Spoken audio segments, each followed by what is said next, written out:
Hi there, YouTube. Welcome to the Stratosphere Lounge. It's Friday night edition. Let's go grab our friends over on Twitch here.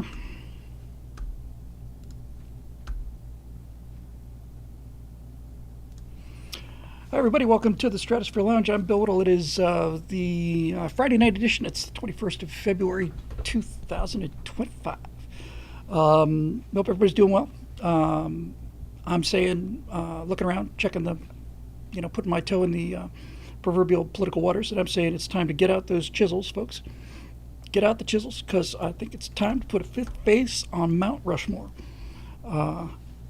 Excuse me while I pop some grapes. Howdy to everybody. Yeah, it just never ends, man. Not me. Steve Whoop said Bill or Trump. It's like, ha ha ha. I had a dream about Donald Trump last night, actually, believe it or not. I don't think I've ever dreamed about him before, or I don't think he's ever entered my dreams. I certainly don't dream about Trump, although that'll probably be cut by their friends over at Media Matter and talk about how I have a man crush on the guy. That's fine with me. I don't care. Kind of do. But I had this dream that I was just walking along and Donald Trump was like walking down the hill or something, and I remember I just saw him. I was like, I saluted him and I said, I'm just so proud to be in the same country as you. You're doing incredible work. And he saluted back and he went on his way, and I kept walking, and I think I started crying. I am over the moon. And it just keeps getting better. I mean, it just keeps getting better. Where we are as we record this, yeah, I had a thrill go up my leg. It's the crease in his pants. He's got the crease in his trousers. It's amazing. But seriously, on the way in, oh, thank you very much for that. That's very kind of you. Get a really sweet super chat from Joseph Cozenal. Sorry, Cosinelli. I'll put my glasses on a second. Bill, you're great. Keep it up. Thank you very much. It's very kind. Yeah, I was meeting Trump last night in my dreams. I wrote BW plus DT 100 times in my notebook, in my diary, inside a heart. And you know what? And I'm fine with that too, because last I heard, 2 days ago or a day ago. Now, I've been talking about them, not claiming he got the idea from me. I'll show the shirt in a second. Thanks. Another one of these kind of cool prints, kind of from the 50s. But a couple days ago, he was talking about doing what I was saying from the beginning. Once they first went into USAID, I said, we find this waste. What we ought to do is we ought to split the money in half that we save, put half to pay down the debt, and make the other half a refund to the American people. And that's exactly what he said he was going to do. And I thought, man, that's what I'll lead with the Stratosphere Lounge tonight. Just how epic that whole thing is. And then on the way in, I'm just kind of catching up on news, and I hear that there's serious talk now. Serious talk about eliminating the IRS and eliminating income tax. Not just cutting back on the IRS, which is already done. Stopping the income tax. Back during the, I was thinking a lot about oh, hang on a second. G.W. Reeves, 1987, says, Bill Metro Rogers, Arkansas, about 10 years ago. I remember that. You retreat to your speak and spend the evening shooting the breeze. Well, thank you very much. It's very kind. I remember that night very well. I got a pair of spurs out of that. I think I became an Arkansas traveler. That was, I think, my only time ever in Arkansas. And it was a fantastic trip, and I couldn't believe how beautiful the state was. The only downside was flying into the Bill and Hillary Clinton International Airport, but other than that, it was absolutely epic. Fireawake says, none of this gets Trump on Mount Rushmore. There's a theme for expansionism for every face. Well, I'll tell you something. If he eliminates the income tax, which was unconstitutional until the 16th Amendment. And they say, well, he would, he's going to try and do it with tariffs. And tariffs raise the price of goods. Okay. And that's an issue. But if you were to give Americans 30 or 40% of their total income back think about how much buying we would do. I mean, the economy would just simply explode. We would have a wealth creation spurt that has been unequaled in in history, and may never be equaled again. If he were to do that, and everybody had that extra money that wasn't being taken out of their paychecks, and everybody realized how much money was being sucked out of their paychecks automatically. Let's say you're working for $800 a week, and you take home $624 or something like that, right? If you suddenly started getting $800 every week, you'd realize where your money was going. If he pulls that off, the economy is just going to go absolutely nuts, and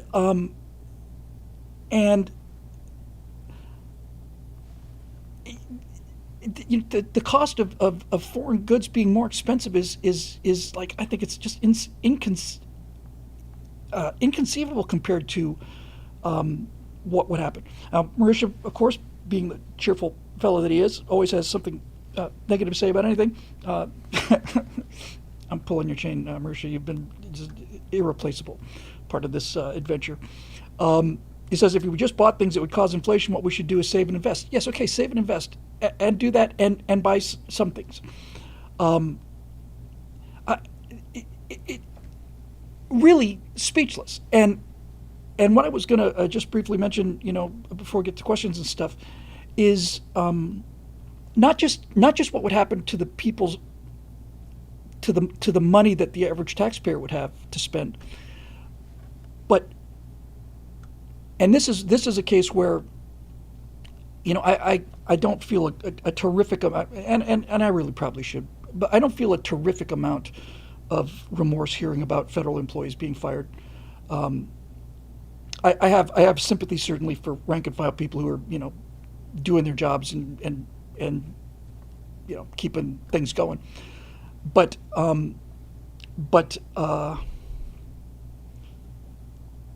if he were to eliminate the income tax, you would put the tax professionals out of business, or you'd certainly reduce them to simple accounting, and that would be a hit. But just think about what every single business in the country could do if it didn't have to carry that regulatory and that whole staff,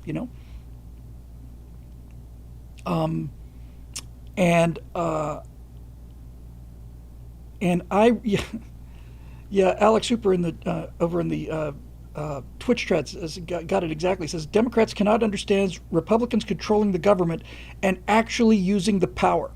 That's exactly correct. It's never happened in my life, and it didn't happen under Reagan.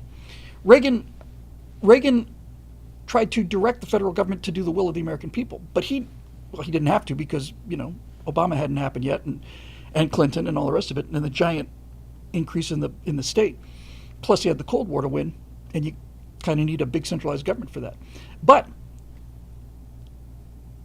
I am, and I am as big of a hawk as anybody I know, and I can't wait till they get to the Defense Department.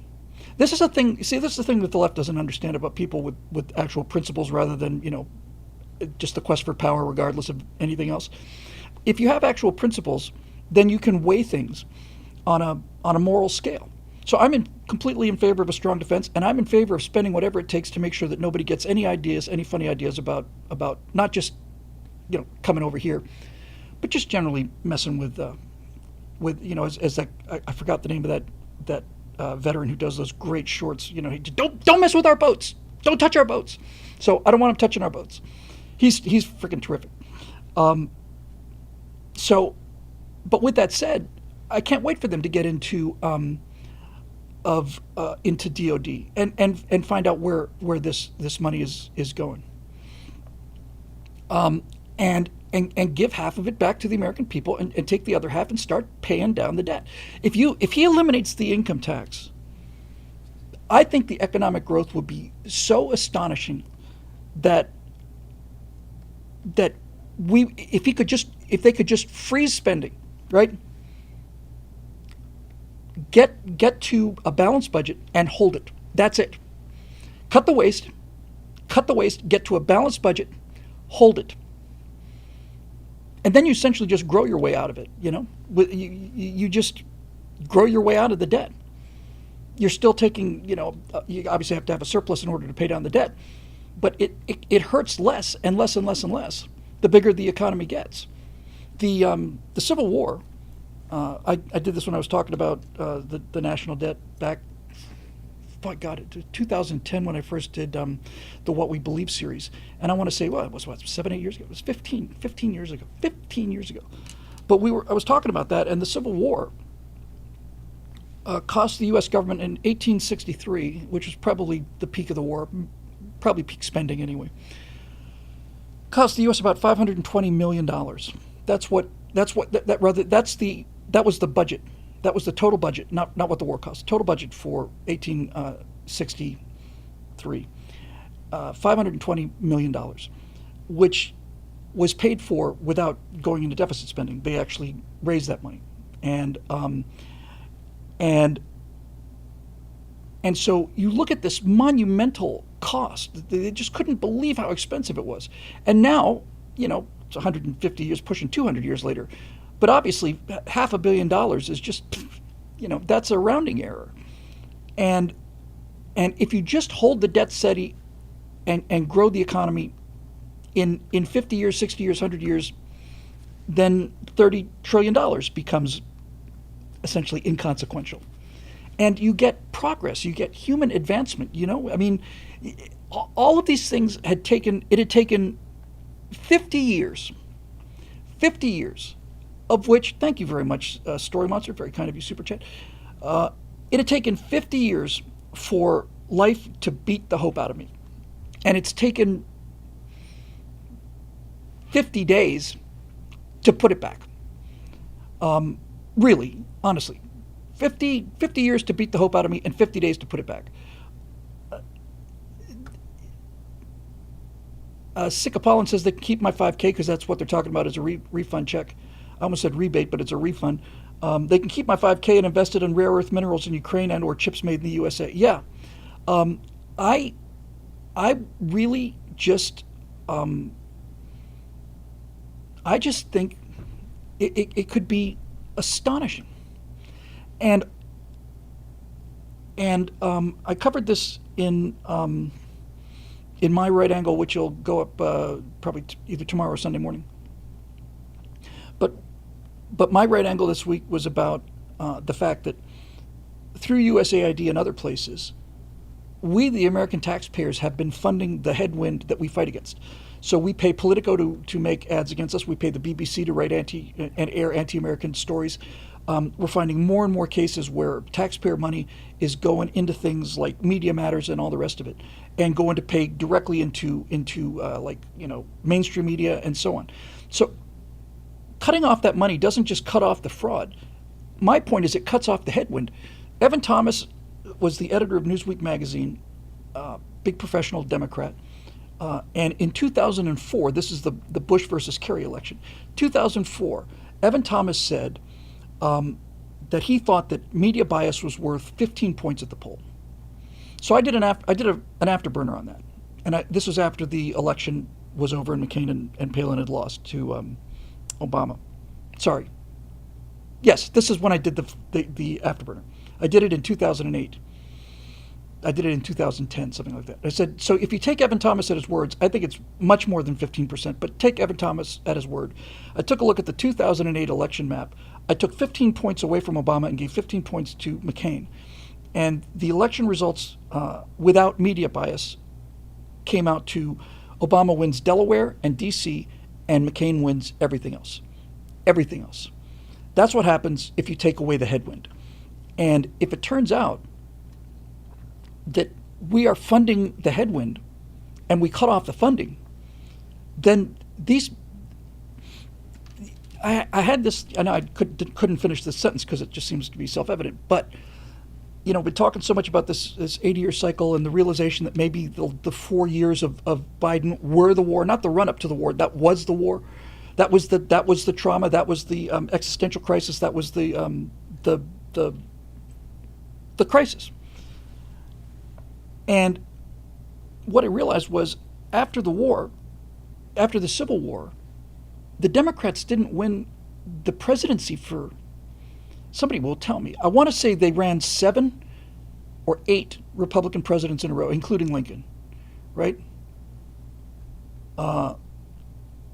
Although Johnson, but after Johnson it was Grant and then 5, something like that. Something like that. All of those presidents that I have a hard time keeping track of, Garfield and Chester Arthur, and all of them were Civil War vets, because the Republicans won the Civil War. The Union, the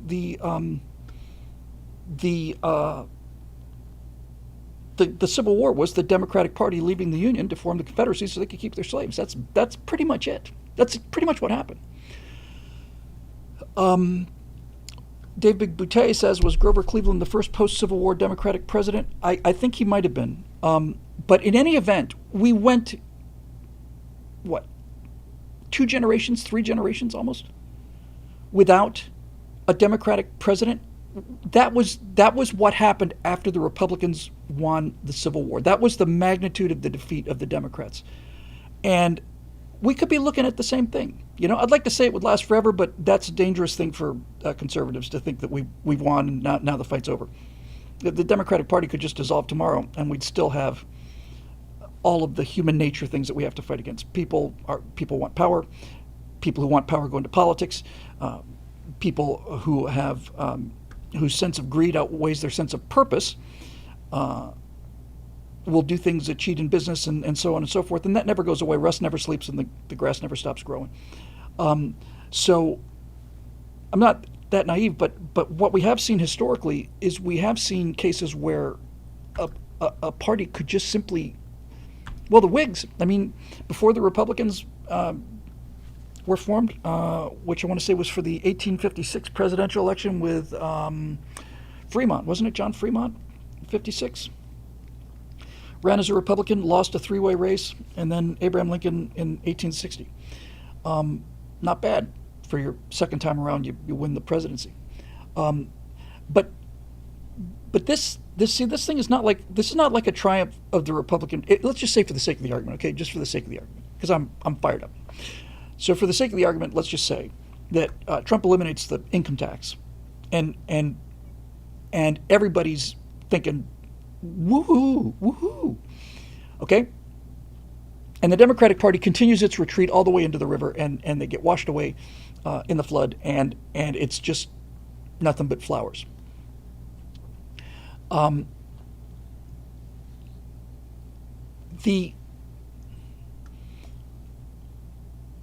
That would not be a triumph of Republicans.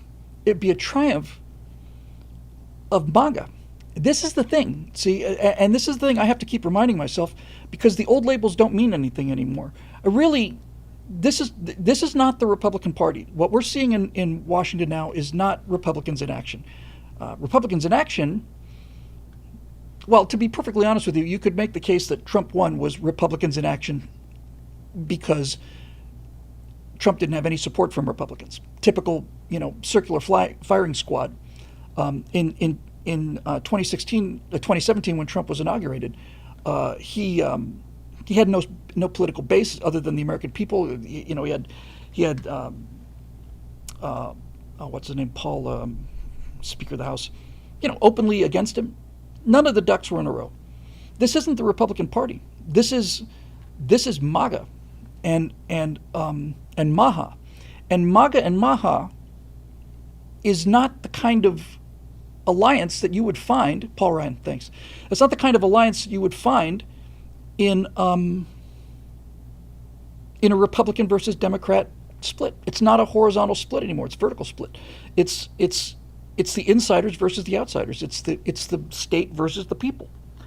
And there's more people than there are state bureaucrats, it turns out. Sun Wukong, super chat there, says Cocaine Mitch is Republicans in action. Yes, a number of people have said that that's Mitch McConnell, and he's finally going away with that freaking. If I held up a photo of Mitch McConnell from the shoulders up and a Galapagos tortoise, I defy you to tell me which one was which. You'd have a 50-50 chance. And he moves with the speed of a Galapagos tortoise because he's older than one. And he voted against a lot of Trump's nominees. Still lost. I saw him being wheeled into a car, kind of backstage footage, and and he looked like Biden. Black Dynamite again. One of my favorite movies ever. Black Dynamite. I loved that movie. Loved it. It was an incredible surprise, and I'm fortunate enough to have got to know Michael T. Williams, who was in Black Dynamite and also played Bubba in Forrest Gump. He's a sweet man, a really good man, and a pilot too, if I recall. Anyway, I don't think I've ever heard of Jubilee. Is that a left-wing website? I'd love to debate those clowns, because I've seen. I'm just on a roll. I might as well just enjoy it and just forget about trying to stay on track. I'm just going to bounce off walls for a while because I'm feeling good.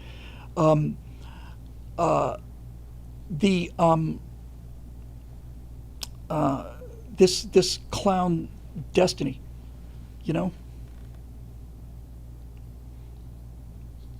if political commentary was a font, then Destiny would be Comic Sans. He's just a twerp. He really thinks that shouting and speaking fast makes an argument, and he is one of the most weak-minded individuals I have ever heard. And this is considering that kind of the champion. Marisha Dark, Bill, Jubilee is the debate show I told you about weeks ago. Yes, you did. Sent you an email about it. Knowles, Charlie Kirk, and Shapiro have all been on it. Is that the one where people sit in the middle of the room, kind of on benches, that kind of thing? No, I'm not going to do a long thing on Destiny. I'm just the guy's just he's just a twerp. This is it. This is your champion. I've seen some of these other guys too, and they're like nothing. And plus he's like yes, a ring of people, 1 versus 20. Yeah, I could take 20 of them. Absolutely, I could take them. I'd love to do it. J-Doc with a super chat says MAGA read the riot act to these voting politicians on his nominees. The phones wouldn't stop ringing. Good. We figured it out. Yeah, Destiny Destiny. I've seen Destiny talking about, he's basically a hedonist and a libertine. He's not a liberal, he's a libertine. Destiny is a perfect example of modern day leftists. Destiny wants to be able to do everything that Destiny wants to do at the moment without regard to the consequences. Doesn't matter what happens to anybody else. Doesn't matter if he ruins lives. It's all about Destiny and all about him, and it gives him delusions of adequacy, and I'm not impressed at all. Yeah, I could definitely do Jubilee. Where's it shot? Does anybody know where they shoot it? Because the people they bring out, they're mostly civilians, right, that he's debating against? They flag the person debating the visitor. California. Well, I can get to California. Destiny put on the leather jacket and jumped the shark. Yeah. It's shot in Los Angeles. Well, how the hell about that? I guess I need to get in touch with them.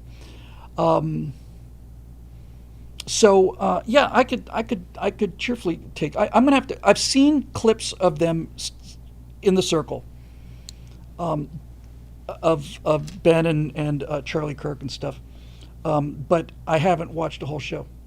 Why would I even want to go to California? Well, turns out California's pretty close for me. In fact, it's right out the door there. Yeah, Destiny is also the name of this is the name that a stripper gives her boy if she thinks it's going to be a girl. It turns out she was right.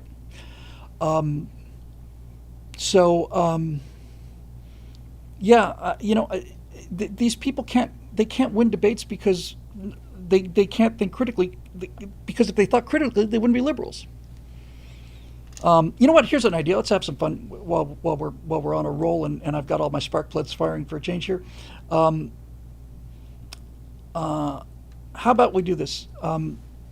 In the comment section, why don't we why don't you pose a debate question? I'm not going to debate with people in the chat room, but just give me a couple of the kind of things that you'd expect to see on Jubilee. You know, we'll see. I'll just warm up a little bit. So sell it to me like you're a left winger.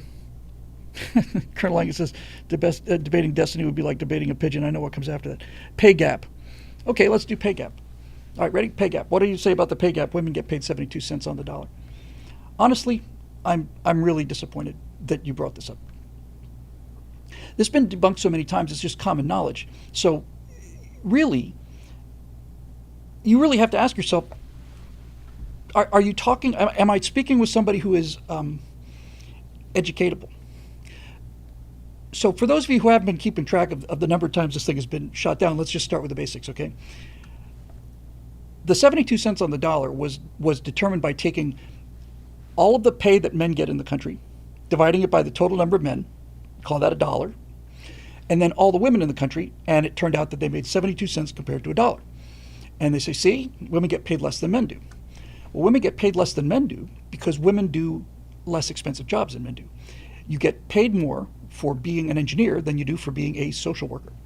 And you get paid more for being an oil rig worker than you do for working at the DMV. And everybody knows this. And everybody who brings this argument to the table knows this and has heard this before. So either you're incapable of understanding something that simple, which is kind of a problem, or you're being dishonest by bringing it to the table. You're just throwing out the first thing you've got handy. I really expected something a little better, but let me present this to you in two other ways. One of the ways that has been routinely used to shoot down this argument, has been shot down so many times, was if you could get away with. By the way, let's just see this in action, right? You're saying to me that you could apply for a job as a woman. You could apply for a job at Target, let's say, as an assistant manager. And you would sit there in the interview and the guy says, well, we're very impressed and you've got a terrific background and your degree in Renaissance colonialism is a tremendous asset for our company. So, and you ask them, how much does the job pay? And his reply is, well, the job pays $30,000 for men, but it pays $24,500 for women.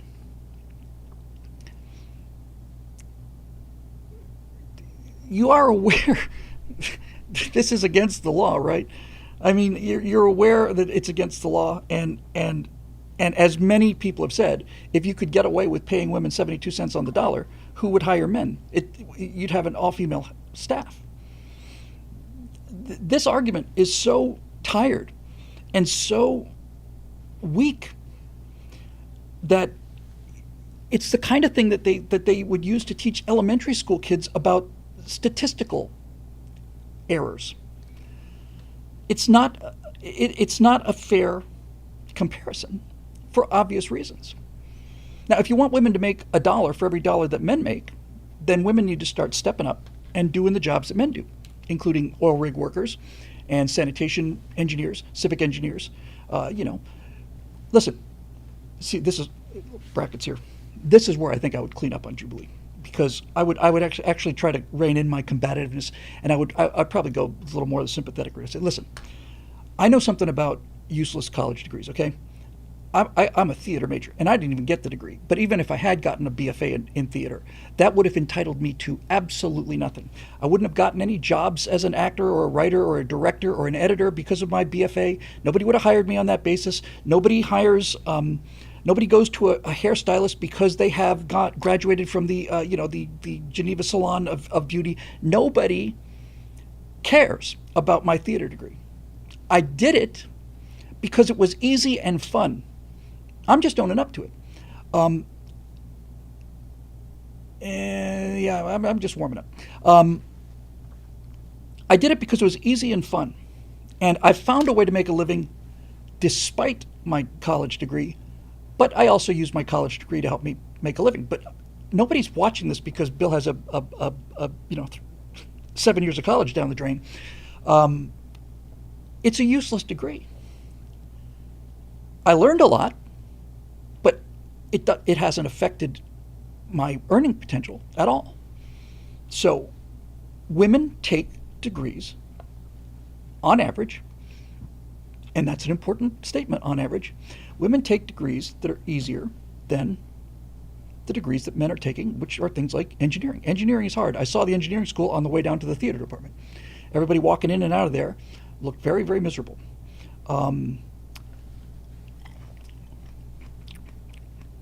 There you go.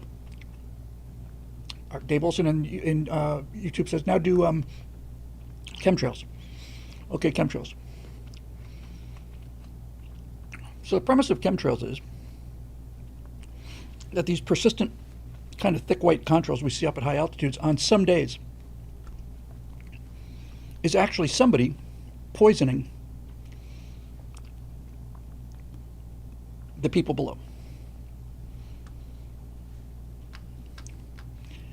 So where do we start with this one? Let's just start with the first thing that comes to mind. If you want to poison insects, you spray them with pesticide. And I'm a pilot. And I know guys who are crop dusters. And the thing about crop dusters is, if you want to poison insects, you have to put that poison as close to the crops as you can possibly get them. A lot of crop dusters are some of the best pilots, maybe the best pilots I've ever seen, because they have to do these hairpin turns at 0 altitude. When a crop duster goes down a row of crops, and I've never heard this argument before, by the way, when crop dusters go down a row of crops, they are usually 5 feet above the leaves, because as the poison comes out of the nozzles, it dissipates, and the more it dissipates, the less effective it is. So if you're going to spray the American people with poison, you don't do it from 30,000 feet. Nobody kills insects from 30,000 feet, and insects are a lot easier to kill than humans in terms of the dose of poison. If I took a spray, just a quick shot of Raid anti-ant spray, I could wipe out 5,000 ants with one shot. I could take that spray and lick it. It wouldn't be good for me, but it wouldn't kill me. So humans being harder to kill than insects, and insects have to be killed at 5 feet of altitude, directly sprayed with the poison. Spraying humans from 30,000 feet, 35,000, 38,000 feet doesn't seem like a really good idea. Because those chemtrails that you see, so-called chemtrails, they stay up there, right? If they didn't stay up there, you wouldn't be able to see them. If they were really spraying poisons on people, the poison would come down. But they don't. They stay up there because they're not poison. Second thing about spraying people is, if you look at what it takes to spray poison, again, go to a crop duster, because that's what it does. It is the aerial delivery of poison, which is what you're claiming chemtrails are. Every crop duster has a row of pipes on the trailing edge of the wing. And that's where there's a giant vat of poison that they fill up. When they put in some gas for the engine, they fill up the big poison containers. Usually use a Piper Pawnee, pretty much designed for that. It's a rugged airplane with a lot more power than it needs. It's got one passenger in it, one person, just the pilot, that's it, and a big tank of poison in the back. And when the guy starts his run, there's a switch that he turns on, and the poison is ejected out of the back, and it lays this sheet of poison out, and it goes right down the line, kills all the insects. There are no pipes on the trailing edges of commercial jetliners. So the question is, are there dedicated poison spraying airplanes, in your opinion, or is the poison sprayed from commercial jets? And you're going to have to go with, your theory is going to have to go with commercial jets, because every one of us has been in an airplane, looked out the window, seen an airplane go in the other direction or go in the same direction, and seeing those contrails forming behind it. You see Delta on the tail or American Airlines. Everybody's seeing jets leaving contrails. So if there's poison in those contrails, it's coming from commercial jets, right? Okay. Well, commercial jets have to taxi to the gate, and commercial jets have to have people unloading the baggage, which means that every single person at every single airport in the country has to be in on this conspiracy. And let's not forget one thing. The conspiracy that they're in on is the conspiracy to poison themselves, right? If you believe this chemtrails thing is true, then you have to believe that all the baggage handlers, all the mechanics in the country, all of them, every single one of them, are in on this conspiracy to poison themselves and their children. Does that make sense to you? Now, what if I were to tell you there's a perfectly good explanation for why these contrails are a relatively new thing? We didn't have them prior to, not in any real numbers, probably till the 80s, I guess. Back in the 1970s with the 747, was the first airplane to have these. We changed the design of jet engines. It used to be, if you look at old pictures of jet engines, you look at like the 707, you see the jet engine very thin and narrow. and all of the air went in through that engine and came out real fast at the back. But starting with the 747, they decided we're going to put a big fan in the front, which is what you see when you go to the airport, that turbine. We're going to have a jet engine in the middle. Air's going to go into the jet engine. It's going to blast out the back. That's going to provide some thrust, but most of the thrust is going to come from the jet engine turning this big fan, so that this gigantic fan is blowing a lot more air past the jet engine. It's not a turbo jet engine, it's a turbo fan engine. So what this basically means is, the short form of this is, much more air is heated going past the jet engine than would have been going through the jet engine, and so the contrails are much bigger and much thicker and much more persistent. And the reason you don't see these things every day, because if they were spraying people, why wouldn't you see them every day? Why is it just some days? And why are it these crisscross patterns? I mean, if you're going to spray people and poison people, why don't you fly a grid pattern? Is that just too obvious? People will see, oh, look, it's in even lines. Turns out it's one line. It's drifting with the wind. But put that aside. There's a perfectly good explanation why on some days these thick contrails form. It's because we're using high bypass jet engines, and in order to form these crystal contrails in the first place, conditions have to be just right. You have to be at the right altitude. Humidity has to be at a certain level. If it's not, you don't form contrails. If you see a fighter jet climbing, you'll see a fighter jet climb, nothing coming out of the back. It'll hit a certain altitude, and all of a sudden, it'll be like he turns on the smoke. Contrails start coming out of the back of that jet engine. Thin, narrow contrails, because jets don't have turbo bands, they got turbo jets. Jet keeps climbing. Now all of a sudden, it's leaving a smoke trail of contrail behind it, right? And it'll hit a certain altitude and then gets turned off again. Why is that? Because you go higher and higher and higher, the air gets colder and colder and colder.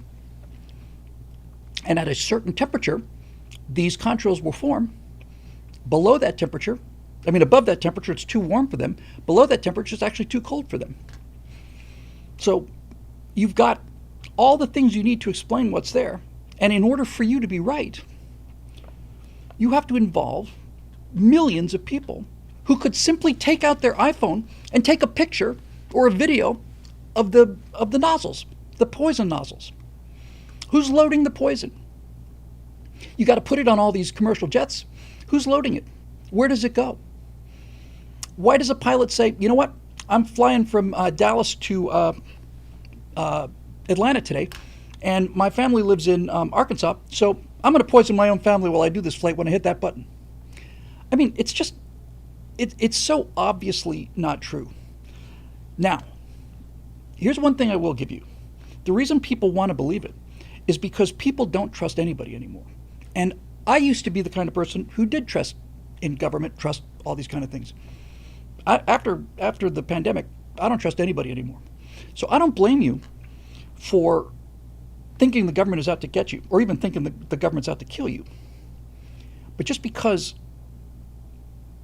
you are suspicious about them doesn't mean it's true in every case. I didn't think much of Joe Biden as president, but if Joe Biden steps out in the rain and says it's raining, I'm not going to say it's sunny just because Joe Biden said it's raining. See how that works? What else we got?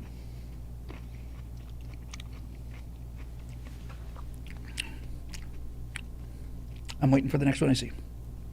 When did you stop beating my wife? I haven't.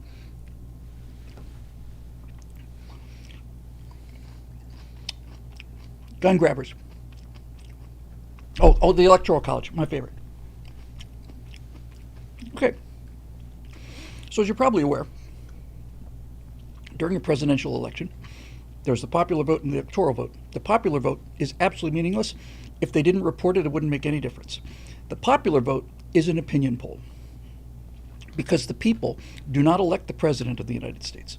Let's make sure everybody understands this from the beginning. It's always been this way, and I'm about to tell you why.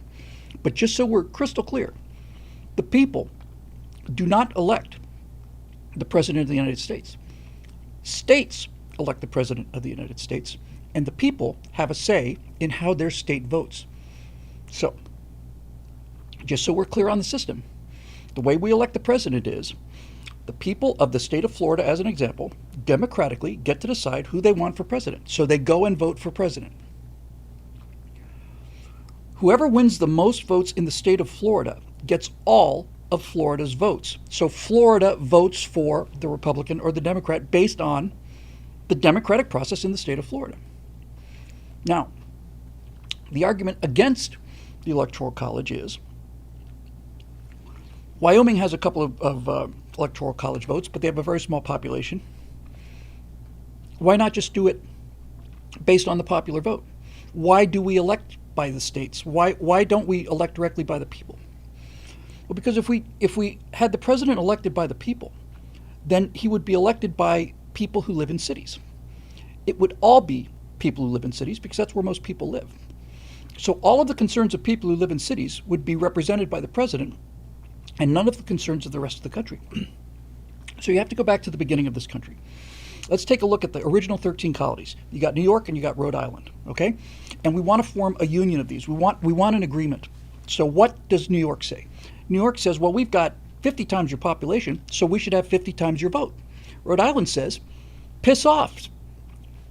Why would we join a situation like that? What possible gain could we as Rhode Island have by forming an alliance with you in New York if we're just going to get outvoted every time? It's not fair. New York says, okay, well, what would be fair? Rhode Island says, you're a state, you get a vote, I'm a state, I get a vote. New York says, that's not fair. How come you get a vote and I get a vote? We have the same amount of leverage on this? That's not fair. So they say, okay, let's do both. Let's do both. We're going to have a House of Representatives, and the House of Representatives is going to have proportional representation. In other words, New York is going to have a lot more representatives than Rhode Island is going to have. And that's the House of Representatives. So New York gets the weight of having much bigger population. But in order to get a law passed, it not only has to go through the House, it has to go through the Senate. And in the Senate, New York gets 2 senators and Rhode Island gets 2 senators. So we did both. We did both. And that was the only way to form a country out of 50 different states, is to give the small states the ability to have some rights. Otherwise, there's simply no reason for the United States would consist of New York and California. Maybe New York, California, Florida, and Texas. That would be it. Why would the other states have any reason to join? None. So the thing to think about the Electoral College is this. You say America and you say the American people, and you want to think that's one person, that's one kind of person. But the United States isn't one people. There's at least 7 different United States, at least 7. You got the Northeast, right? You got the Yankees in Massachusetts and Maine. You got the lobster fishermen. You got the Northeasterners. That's one people. You got the South, the Deep South. That's another people. You got the Southwest, the desert dwellers out in Arizona, New Mexico, that kind of thing. That's a different people. Texas is its own country by itself. You've got the Pacific Coast, California, Washington, and Oregon, which are a bunch of hemp-smoking hippies. You got the Midwest, which is solid Lutheran kind of Northern European immigrants. And you go on and on and on. You cannot treat the country like one country. You have 6 or 7 different countries, and the entire purpose of the Electoral College is to make sure that everybody is represented by the one person who has executive authority over the entire country. The president has executive authority over the entire country. So the Electoral College means that the president has to appeal to not just the people who live in cities. He has to appeal to farmers. He has to appeal to lobstermen. He has to appeal to the southwestern desert dwellers. He has to have some kind of appeal to the West Coast. He's got to appeal to everybody. Everybody in each one of these 7 or 8 different countries that we have in America have to have some kind of sense that this person represents them. And that's why we have the Electoral College. If we didn't have the Electoral College, then New York, California, although given the shift because of how badly New York and California are governed, Florida and Texas are hot on their heels. Really, you'd have 2 countries. You'd have the country of New York, California, and you'd have the country of Texas and Florida, and then you'd have 46 other states that formed a union because they would like to have their voice mentioned. These protections, by the way, are represented in our Constitution. We agree that the majority rules, but the minority has rights, yes? You don't want the majority ruling everything, do you? I mean, you don't want white people to be able to say, we're going to vote away the rights of black people. That's right down your alleyway. That's in your wheelhouse. You don't think that would be fair, right? I don't think it'd be fair either. So we have protections. The majority cannot vote away the rights of the minority. And the Electoral College protects the minority of people in states that don't have those large population centers. You still get to vote. It's not an undemocratic process. Everybody in California votes for president, and then California goes for whoever. It's a perfect system. It's not an outdated system. It's not a relic of the age of transportation where people had to take wagons to get to Washington. No, it's a perfectly designed system to be balanced. You get democracy and you get protection of rights. You get the majority rules, but you get the minority protections. That's why you've got an Electoral College. Before they screwed the system up with the 17th Amendment, you didn't get to vote for senators. You never get a vote for senator. If you lived in the state of California, you couldn't vote for California senators. Prior to the 17th Amendment, the state of California would vote for 2 senators. The state legislature would. Now, the people vote for the state legislature, so there's still democracy in action there. But the state would send 2 senators, not the people. The 17th Amendment made election of senators go to the population, which was a big mistake because now the Senate is essentially the House of Lords. People have a voice in the House of Representatives. The states were supposed to have a voice in the Senate. When you have the people voting for senators, the people have a voice in the House and the people have the same direct voice in the Senate, and nobody represents the power of the states. When I say the power of the states, prior to the 17th Amendment, the 2 senators from Alabama weren't just 2 guys from Alabama. They were 2 guys sent to Washington not to represent the people of Alabama. That's what the representatives from Alabama are for. Prior to the 17th Amendment, the 2 senators went to Washington to represent the interests of the state of Alabama against federal encroachment on individual states' rights. And you should be in favor of states' rights, being a left-winger. States' rights are what allows you to get your abortions.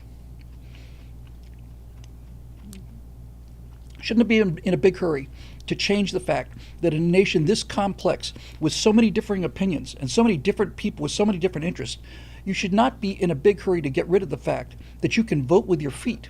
If you don't like living in a conservative state, you can move to a liberal one. If you don't like living in a liberal state, you can move to a conservative one. And if you are in favor of eliminating the Electoral College, okay, now there's no more state representation. The states are just postal addresses. So if you're in favor of eliminating the Electoral College, and the federal government through the Supreme Court says that we're going to make abortion illegal, you're out of luck. You can move to Canada or you can move to Mozambique. You don't get to just move to Oregon or California or any of these other places. You don't even have to move there, right? You want your abortion, you can just simply go there, get the procedure done, come back.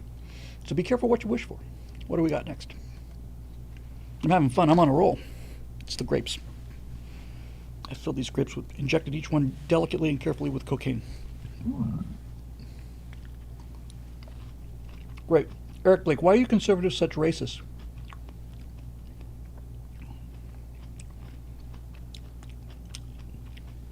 It's easier for me with a sparring partner.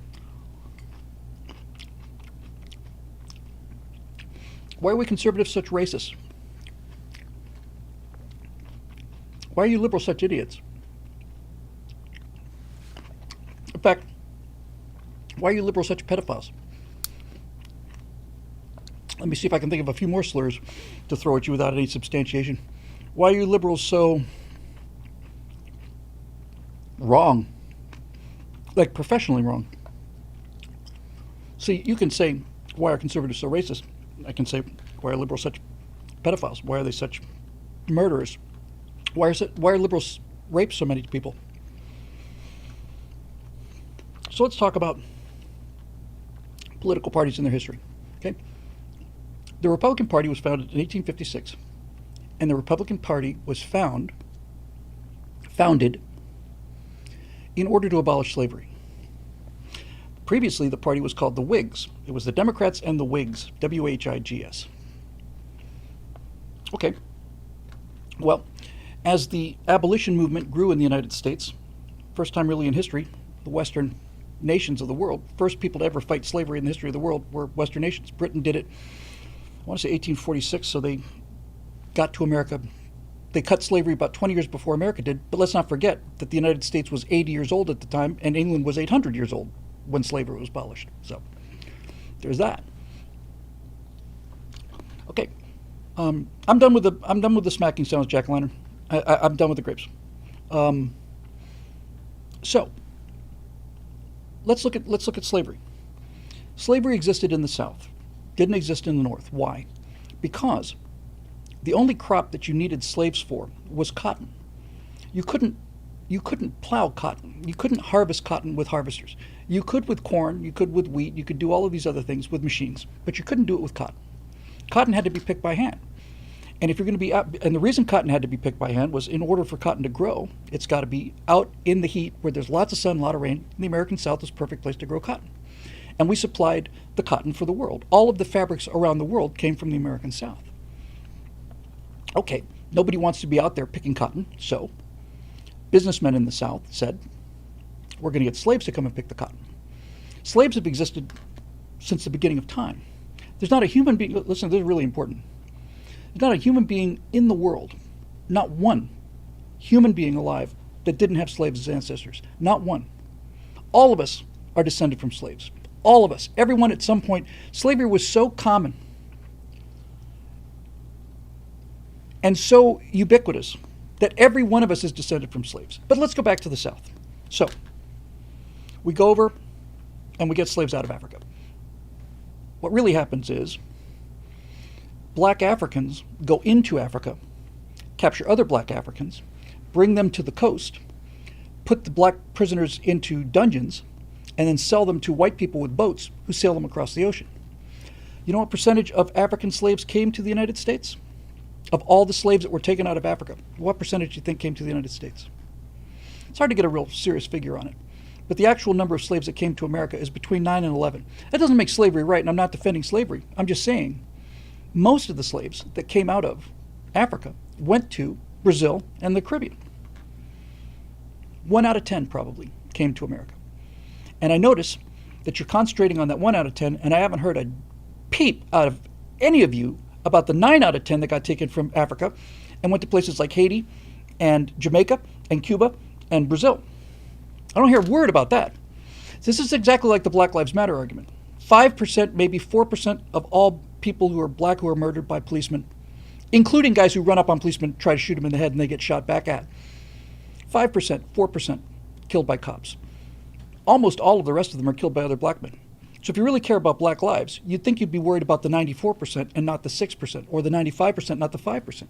If I had a problem and I had it broken down into here's 95% of the trouble, here's 5% of the trouble, I'd go after the 95% before I went after the 5%.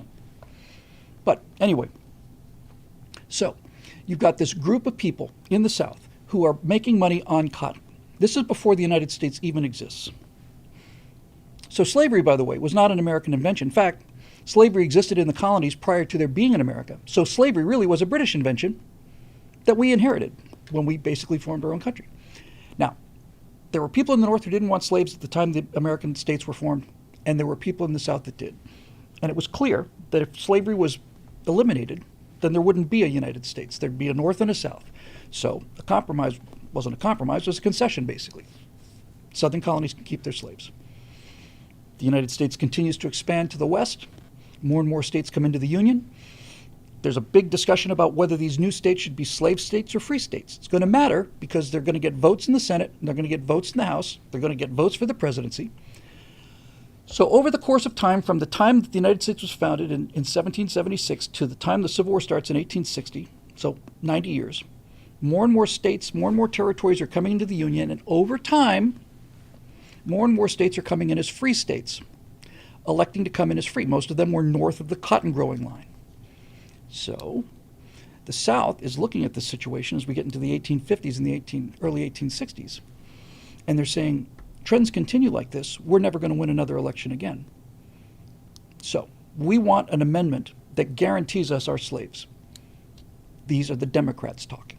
This is the Democratic Party position. The Democrats. Not going to happen. No, we're not going to do it. So basically, the Civil War is the Democrats leave the United States of America and form the Confederate States of America. The Confederacy is the Democratic Party leaving the Union. All of the leaders of the Confederacy, Jefferson Davis, Democratic senator from Mississippi, the vice president of the Confederacy, Douglas, Democratic senator representative from Georgia, I think, all of them were Democrats because Republicans were founded to abolish slavery. The Republican Party was formed in order to abolish slavery, and the Democrats called them the Black Republican Party because they had this wacky idea that black people had the same rights as white people did. That's what the Republicans believed, and the Democrats got so upset about it that they left the Union and started opening fire on Fort Sumter, and next thing you know, you got a war on your hands. So the Democrats were the slaveholders. The Democrats left the Union. The Democrats caused the Civil War. The Democrats were the Confederacy. The Confederacy was all about keeping their slaves. In the election of 1864, while the war is in full swing, the Democrats nominate a former general named George McClellan, and the Democratic position in the Union now, the Confederacy's already left. The Democrats are already there. In the Union, the Democrats that are left in the Union, a small handful of them, nominate a guy, and his position is, you know what, let's just say the Civil War never happened. Hey, South, come back to the Union, bring your slaves with you. That was the Democratic Party position in 1864. The Constitution as it is and the Union as it was. That's what they were running on after 4 years of war. The Northern Democrats that were left were running on, why don't you just come back in, bring your slaves with you, and then everything will be just aces.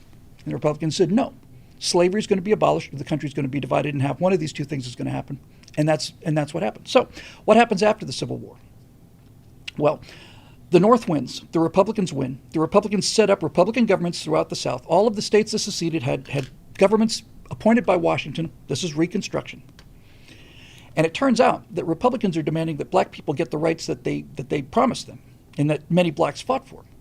So, fantastic. They don't control the government anymore. So what did the Democrats do? Well, they try to terrorize blacks back into submission. So the Democrats formed something called the Ku Klux Klan. It was led at first by a Democrat Confederate general named Bedford Forrest, who was a genius in terms of military conflict, but a former slave dealer and one of the worst people ever to live. Democrat formed the KKK. And their job was to intimidate and kill blacks and Republicans. And that's what they did. Till finally they killed so many Republicans, murdered them in their sleep, blacks and Republicans, murdered so many of them, that the federal government sent troops down there under Ulysses S. Grant and put an end to this stuff.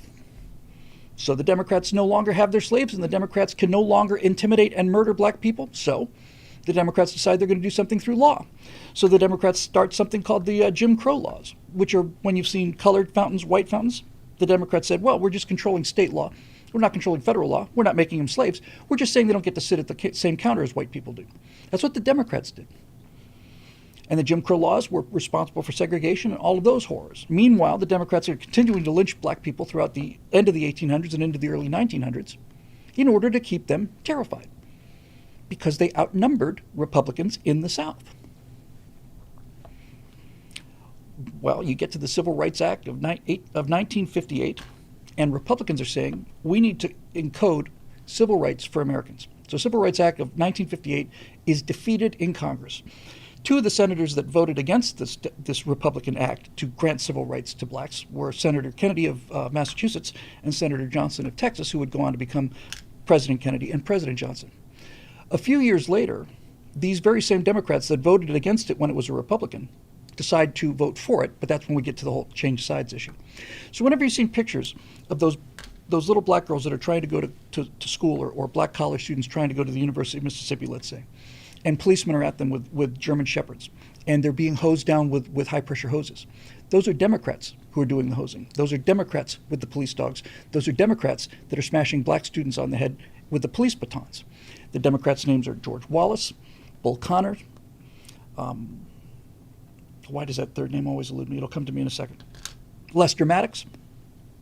All Democrats, still trying to intimidate people. So we finally get to 1964, and Lyndon Johnson, Democratic president, says, if we keep this up, we are never going to win another election again. So Johnson says, I'm going to change strategy. Notice I didn't say we changed parties. The Democrats changed strategies. Nothing happened to the Republicans. Republicans didn't do it. Why would we go into the locker room when we're winning 72-0 at halftime and switch jerseys with the losers? Why would we do that? The Republican Party was formed to eliminate slavery. Why would we go in there and switch? What suddenly would cause us to instantly become pro? Why would we go from being the people who fought racism to the people who are being racist? And why would the racists suddenly decide they're not racist and switch parties? It doesn't make any sense because it didn't happen. Johnson said in private, but routinely quoted by credible sources who were there, Johnson said, I am going to have those N-words voting Democrat for the next 200 years. And Johnson didn't say N-words. You know what he said. Johnson said, instead of us putting our boot on the neck of black people, we're going to give them stuff. We're going to give them stuff in order to get them to vote for us. So he launched his Great Society program. All of these enormous social spending starts happening, and Democrats start handing out free stuff to black people.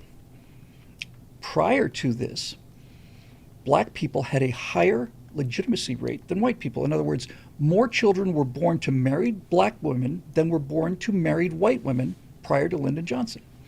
Their families were absolutely intact. Their families and their churches and their faith had kept them together through slavery and through Reconstruction and through Jim Crow and all of that. But it didn't survive Lyndon Johnson, and it didn't survive the Democratic policy of giving away free stuff. So, you no longer have to be married to have kids. In fact, because of the Democrats' policies of giving away free stuff to black people, the more children you had out of wedlock, the more money you got. So the next thing you know, boom. What's the number now? Is it 20%, 15% of black children are born to married parents? Why? Why would they have to be married? They get more money if they stay single. That's what happened. Lyndon Johnson and the Democratic Party decided to put black people back on the plantation.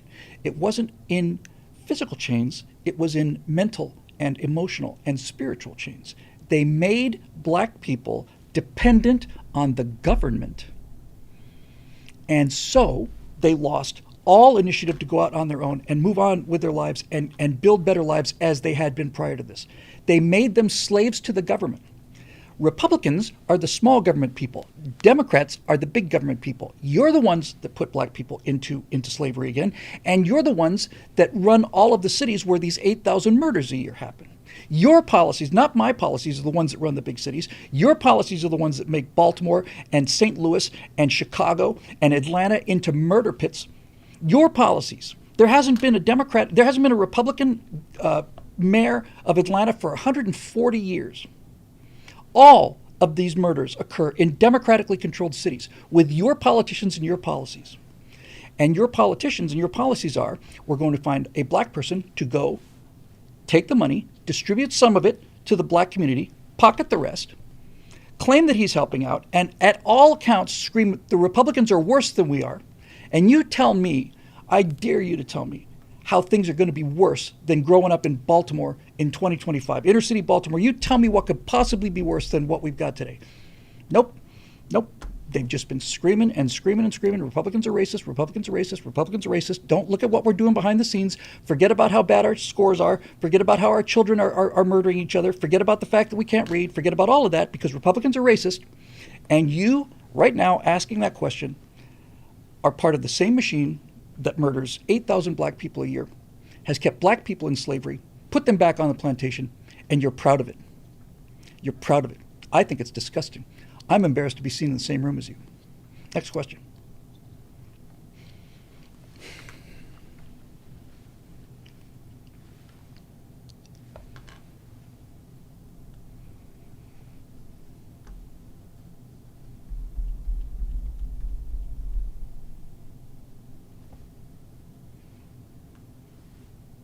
Yeah, growing up in Detroit, same thing.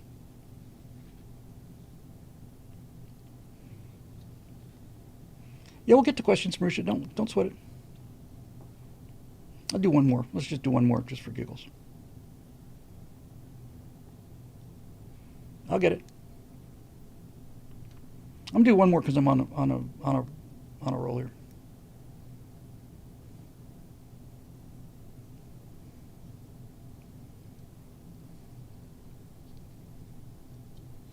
No, we're not taking personal questions. What Bill's favorite gun was prior to the terrible boating accident. I had a 1911 .45 for close range, and I had an AR-15, so they didn't get into close range. I have one important question on the forum. All right, we'll go to the forum. Whatever. What the hell? That was fun, though. I had a good time. It's good to keep exercising. The pack of wolves that make up the Jubilee on the debate would never sit still for you to explain all that. Well, I can be a pack of wolves back. I can argue with them. And listen, if they just want to keep shouting, then I'm just going to say, hey, you know what? Since you're not listening and since you're not debating, shout away. I'm just going to sit here. I'm not going to waste my time because you're not capable of dealing with ideas. You're not capable of it. You don't have the brain power for it. It's clear. It's very clear. Because if you did have the brain power, you'd be able to beat my arguments instead of talking over me. But you don't, so you can't. You know what we call that? We call those people losers. And I win this debate by just sitting here with my mouth shut. Because you're showing you don't know what a debate is and you can't do it. You've just essentially just beclowned yourselves.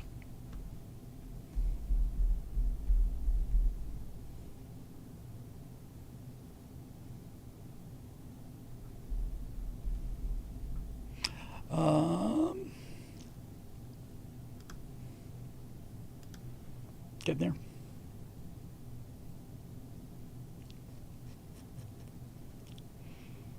The one I love, this is one of the one I would love is like, what about free healthcare? It's like, I'm 100% in favor of free healthcare. 100% in favor of free healthcare.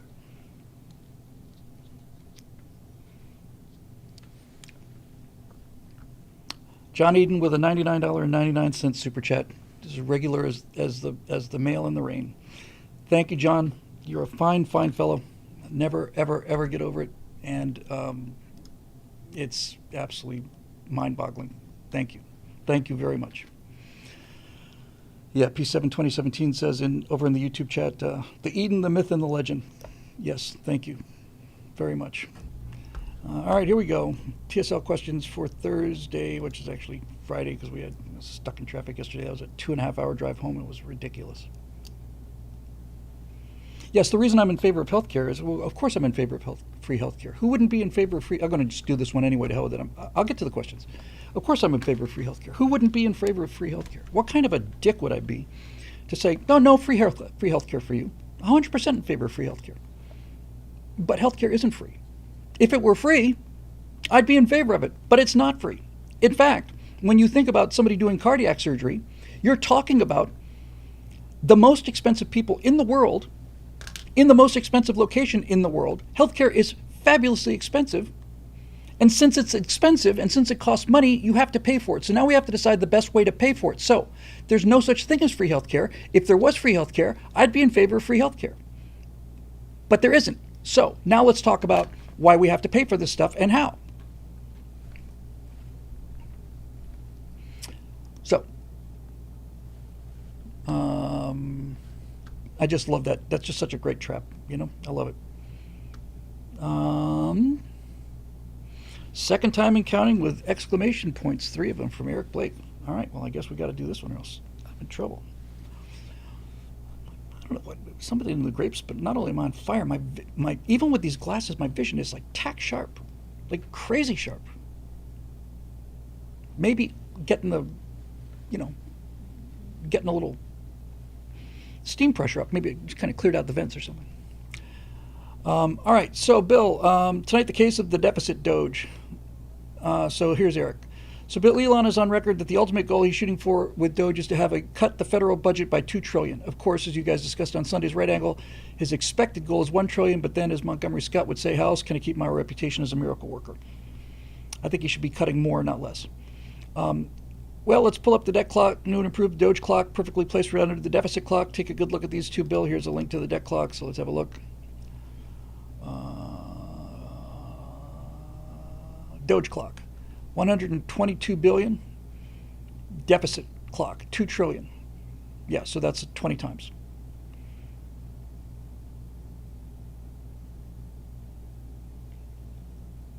That's astonishing.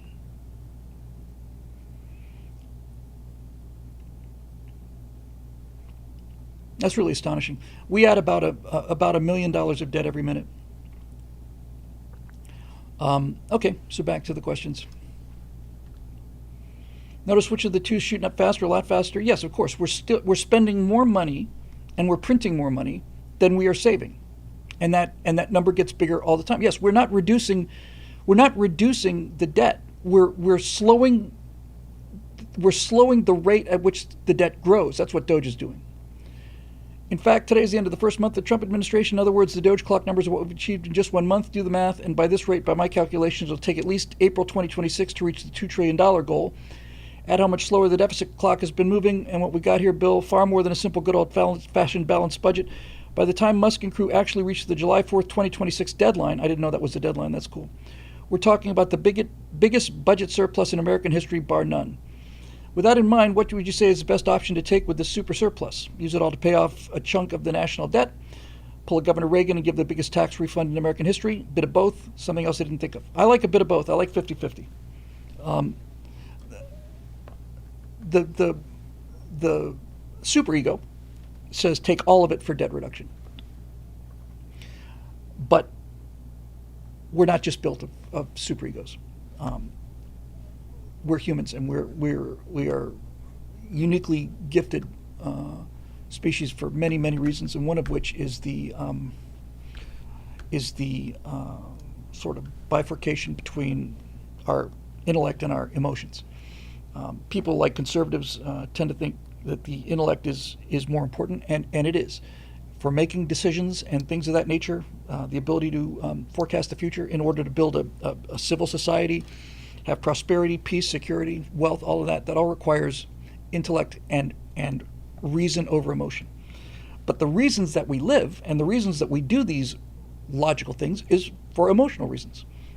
We emotionally like living in a functioning society. We see societies that don't function. We have an emotional revulsion to societies that are just completely boned.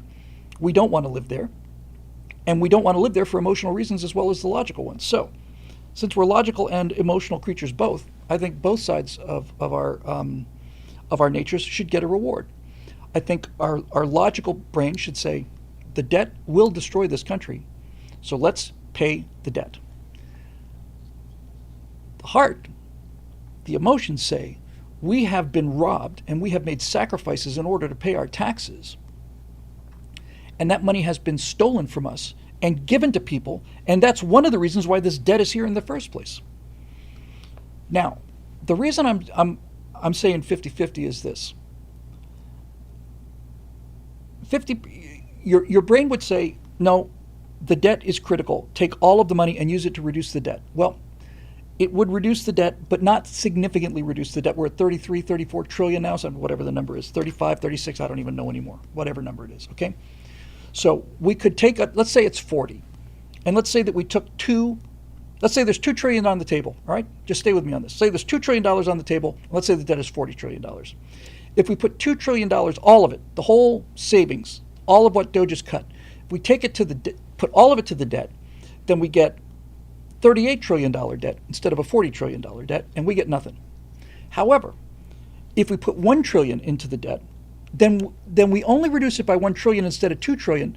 It goes from 40 to 39, but, for the first time in living memory, it goes down. For the first time ever, it goes down. The trend line changes. You get to the bottom of the bucket and you start coming up on the other side. And this is the other reason why my logical brain says to do the emotional thing. Because if you take that other $1 trillion and give it back to the American people, they are going to spend some of that money. They're going to save some of it and reduce their personal debt, but they're going to spend some of it too. That's going to aggravate and accelerate the economy. And when the economy starts humming, we generate a lot more in revenues, even if we're taking a smaller slice of a bigger pie. So that's the fastest way to be able to get to that big number, is to accelerate, is to put some gas into it. Just give it some gas, man. Give it some gas. You got to prime an engine I'm thinking back to my days with those wire control, which I was terrible at. Phil Trick, I don't know if he's with us tonight. Phil Trick has a picture of me, which he sent me, and I should have it available, of me flying a control line airplane. I think it was a Cox Trainer, and I just spun that baby into the ground. I was so frustrated, I just couldn't stand it. That's what we had before we had radio control airplanes. But the same engines, the little gas engines, little Cox engines, a single cylinder, it's a two-stroke engine, and you had to put a little squirt of fuel in there because you didn't have a spark plug, you had a glow plug, and you had a little squirt of fuel in there. Vroom, vroom, vroom, vroom. You had to prime the engine. So a $5,000 rebate, most reasonable people will put most of that away, but they'll spend some of it, and that's good. Spending some of it will accelerate the economy. And once the economy gets accelerated, people start doing things that make the economy grow even bigger. It's an upward spiral or it's a downward spiral. And so I'm in favor of just doing it. Bob says, won't it just drive more inflation? No, it won't, Bob, because the money has already been allocated. Inflation is driven by adding money to the available pool. If you were to just print $2 trillion, that would add to inflation. But this money has already been allocated. It's already been inflated. So it doesn't, as I understand, look, I'm not an economist, but my understanding is that it has already been allocated, and instead of it being spent on waste, it's held. So it's spent, it's allocated, it's there. It's not printing money. I think that the entire purpose of, somebody just pointed out, who was it?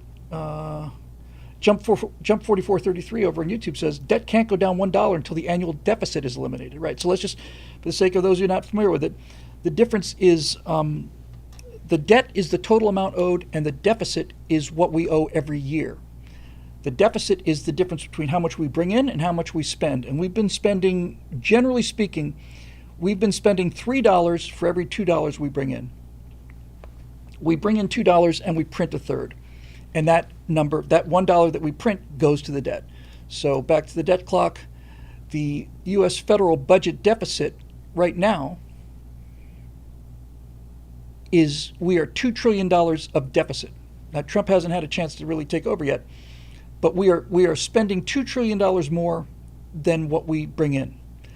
That's the deficit, $2,000 billion. The debt is the total amount of deficits over the years, and the debt is $36,000 billion. $36.5 trillion in debt. I remember when they were trying to visualize $20 trillion in debt to blow your mind. And these numbers go up. It's just horrifying to watch. But Jump's point is absolutely correct. There is no reason to have DOGE. DOGE is a joke if you don't end up with a balanced budget in addition to the cuts. And frankly, I would prefer to have the balanced budget than the cuts. But the two are hand in hand. We are cutting spending so dramatically with DOGE, and I don't think DOGE is cutting enough. I really don't, but that's a story for another time. You don't go in and cut these programs. You just have to eliminate the entire department. I think it was on one of our backstage shows, I said to Stephen Scott, I said, honestly, guys, I think it's politically easier to eliminate the Department of Education than it is to cut its budget by 40%. I think it's much easier to simply get rid of it than there is to cut it by 20%. Because if you keep it standing, it fights back. If you chop its head off, it's gone. It's gone. USAID, great example. What? 14,000 employees? They're down to 300 now. That's 99 point something percent of the people who were working there were fired. That's the kind of flamethrower you need to take to all of this stuff. So my answer is B, some of both, yes. And I think 50-50 is a pretty reasonable and understandable thing. 50% of the money we save goes to pay the debt, and 50% of the money we save goes back to American people, which is not automatically spent, by the way. If 50% of that goes back to the American people, most responsible Americans will use that money to pay down some of their personal debt or increase their savings or invest or something like that. So, yeah. And Eric points out that DOGE just started to get into entitlement programs. And back to the debt clout. Right now, DOGE has saved $122 billion, but that's just nibbling around the edges. USAID, I think, was less than 1% of the total federal budget, or maybe it was 1%. The big savings are going to come from Social Security, Medicare, all of the Social Security fraud, all of those 300-year-old people that are getting Social Security checks. I did the math on this. Do I have the math handy? Hang on. Oh, hang on. I'm going to have to do this from memory, but it's close enough. Yes. So, give you an idea of where the real savings are going to be. These numbers are off the top of my head, but they're pretty close. The Social Security Administration says that there are 21 million people over the age of 100 in this country. 21 million people on Social Security rolls over the age of 100. The actual number of people in the country over 100 years old is not 21 million, it's about 89,000. That means, and this is the math, this means that for every single person who's over 100 years old who gets Social Security benefits, for every one person who's over 100 years old who gets Social Security benefits, there are 234 people who do not exist who are getting Social Security benefits. 234 to 1. That's what's happening on the top end of Social Security. It's got nothing to do with what's the word I'm looking for? Whether they qualify. That'll come to me in a second.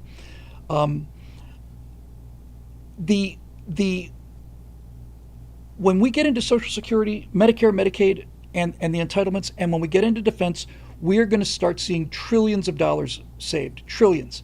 Then the question becomes, what does the federal government actually cost? What does it actually cost? Yeah, P7 2017 over on YouTube says there's supposedly one person who's over 360. Yep. So, yeah, split it up and it'll do some good, I think. And P7 again says there's 1,100 or so who are over 150 years old. That's remarkable news. One of them is 360 years old. He was getting Social Security before there was the United, well before there was 100 years before there was the United States of America. They got that guy's pulling Social Security checks. It's quite an achievement, actually. The whole thing. Every day, guys, every day that goes by, we discover more and more and more how rotten to the core the entire federal government system is, and how badly built we've been, and now you start to see. I've always wondered where it came from, but see, this is the thing about mass psychosis, right? Mass delusion psychosis is when everybody sees the same thing and comes to the same conclusion, and their logical brain doesn't kick over. I'll give you a good example of this. A lot of people believe in the Loch Ness Monster, and the people who do believe in the Loch Ness Monster believe it is a plesiosaur, which is an air-breathing aquatic dinosaur that somehow managed to survive millions and millions and millions of years in this isolated lake up in Scotland. But that's what they will tell you it is. And in order to defeat this argument, there's a number of things you can do, but the simplest way to defeat the argument is very simple. Plesiosaurs breathe air. That means they have to come up for air once every 2 or 3 minutes, just like a whale, because a whale also lives underwater and breathes air. Which means that you wouldn't have one out-of-focus grainy picture of something that looked like a snake-like neck on the horizon, and you wouldn't have a wake which you can't explain. You would have thousands of photographs every day of the Loch Ness Monster coming up for air, because we do have animals that live under the water, and they're called whales, and we have thousands of photos taken of whales every single day that's added to the repository of online photographs. Thousands of photographs of whales taken every single day, because whales are real and the Loch Ness Monster isn't. Once you explain to people that the Loch Ness Monster has to come up for air, then the entire Loch Ness Monster thing falls apart. And everybody should know it, but nobody gets there because of this mental block. Okay? So,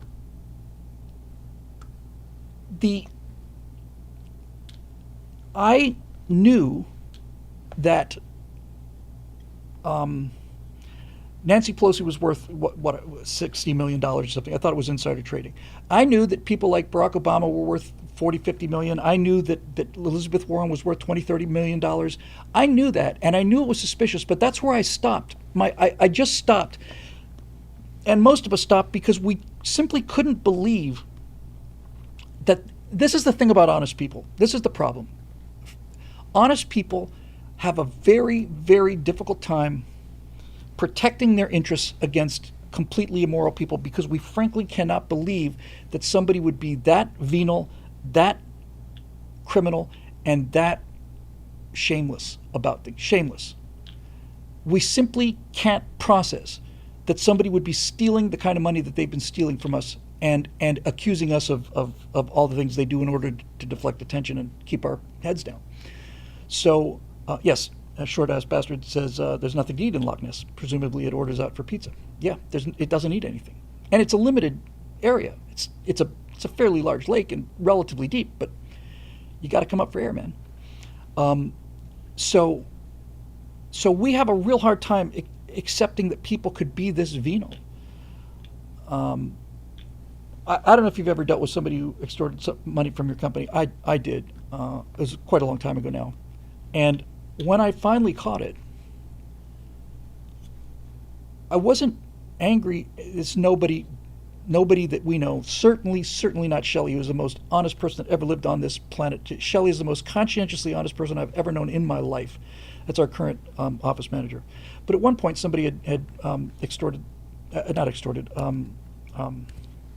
embezzled $16,000 and was very clever about it. Very clever about that. And once I found it, all these things that were gnawing away at me, like, that seems weird. Why is that? That seems, I couldn't process it. And I'm not making myself into a hero in this. On the contrary, I deserve to have been pistol whipped for being that naive about things. The person was very clever, set up a number of accounts that had the same names on it, but they might misspell a letter, or you get the idea, right? Or certain number sequence would be almost identical. Clever. Turned out the person ended up paying half of that money back and working off the other half of it. So we didn't lose anything, but it was that or send them to jail. And I made that clear. You're gonna pay back every penny of this, or you're going to jail. And even then, I was probably too soft-hearted about that. But anyway, we got the money back. So when we as a country wake up the way we've woken up,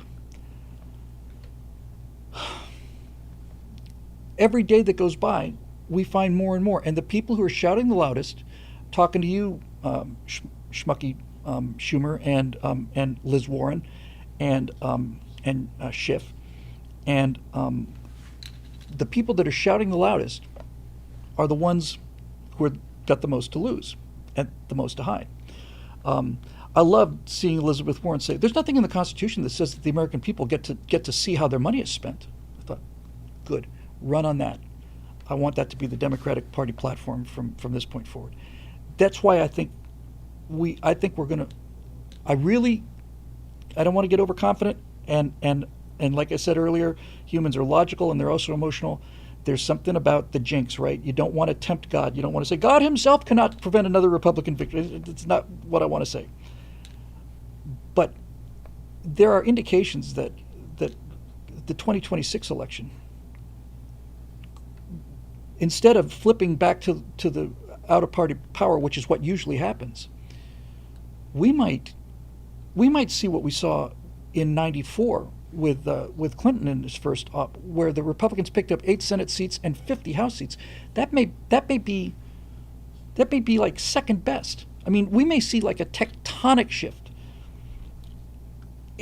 If Donald Trump and Elon Musk and DOGE and all the rest of it are giving people checks, not here's some free money. This is some of the tens of thousands of dollars that have been taken from you and wasted. Here's some of it back. We're paying off the debt from what these bastards stole from you. Those bastards are going to be running against the people that are returning checks to you and showing you how you were robbed by those people. Who do you think is going to win that election? You know? Just who do you think that's who do you think's going to win that? Don't get cocky, kid. And I got to tell you, the more time goes by, the more I realize that the 2020 election, that Pearl Harbor, that sneak attack, and the 4 years that followed, it may turn out that that was the best thing that could have happened to this country. It's clearly, if Trump had gone from Trump 1 to Trump 2 without 4 years off, it would have just been an extension of Trump 1. That man came into the second he was inaugurated, the instant he had legal authority, he moved like the ground war in the Persian Gulf. We had everybody up on the line. We were just waiting for the go code. We had all of the armor. We had all of the air power. We'd been just eroding their defenses. And the second that they said go, that war was over in 100 hours because all of the planning had been done during the months of Desert Shield before it became Desert Storm.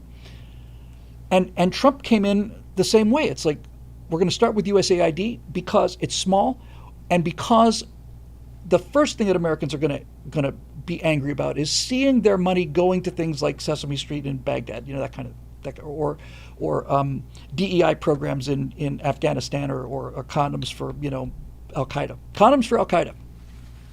That's got our attention. And every day that goes by, he gets stronger and stronger and stronger. And by the way, let's just get this off our chests, okay? It no longer matters what happens to Donald Trump. All right? I love the man. I when I first saw him appear, I said, I like his hat. And I've got to like him, and I got to love him, and I got to admire him, especially after Butler. I'm at the point now where I think he's, without question, one of the three greatest presidents in the history of the country. But if Donald Trump were to fall down the stairs right now, it's too late for them. It doesn't matter. What has been seen cannot be unseen. Same thing goes for Elon Musk. It cannot be undone. It cannot be undone. It is out there and everybody has seen it, and the momentum is going that way. Donald Trump falls down a flight of stairs, then J.D. Vance is going to take over. And if J.D. Vance falls down a flight of stairs, then his vice president is going to pick it up. And if people keep falling down flights of stairs, the people that are going to replace them are not going to be softer about making cuts. They're going to be more aggressive. They're going to be more militant, more on fire, more angry, and more determined to see it through. It's over. Nobody knows what's coming, but the world of this graft and corruption and us funding our own opposition is over, and it's not coming back. And they can't get it back. Plus, Vance is awesome. Yes, Vance is going to. The significant, huge numbers of people voted either for Harris or didn't vote at all because of the personal problems they have with Donald Trump. And I don't share those problems, but I understand them. Right? I see Trump doing Trump things, and I admire him, and I like it. I get a kick out of it now. But I understand why it would drive people batty. I understand it. Vance has got 15 points on Donald Trump just on personality alone. And we have not seen Vance really in the spotlight. The limited amount that we did see when he made that speech in Europe was just magnificent. He's a gem, this guy. He's going to be, I really think he's going to be an extraordinarily good president. But Vance can't be the guy to smash the corruption. That you need Trump for that. You need a wrecking ball who doesn't give a shit. He just doesn't care. He doesn't care. Watching Vance stand up to the press is like watching a surgeon. Watching Trump stand up to the press is like watching a gorilla in a china shop. Vance is the perfect person to succeed Donald Trump. But Trump is irreplaceable. But my point is, he has done enough so that he's primed the engine. There's no stopping it now. I want to see him retire in glory. I want to see Donald Trump 100 years old in a wheelchair watching us, landing on Titan. And I want to see Donald Trump, standing on a cane when they unveil his face on Mount Rushmore. If that doesn't happen, it doesn't matter. He's already done it. He's done it. It's too late for them. It's over. It's absolutely epic. Moby, you could be stung by Obi. 32-year-old bald-headed fag blow me. You don't know me. It's over. Let go. You don't know me. You're too old. Let go. It's over. Nobody listens to techno. So, all right. Here we go. Joe Roth, let me just have a look at what we got. Joe Roth, we got a Bob Neef. We got a Brook College student. We got a Tim Bizel. We got a Capital G Geek. We got a Bob Neef. We got a Bob Neef. We got a Ray Juarez. Got a Marusha Dark. Got a Janie Waterman. Got a Steve Young. Got a Marusha Dark. We got a lot of... You know, what we might do? I'll tell you what we might do. I was on such a roll earlier. I'm not about to stop. We've got another hour in me at least. Here's what we'll do.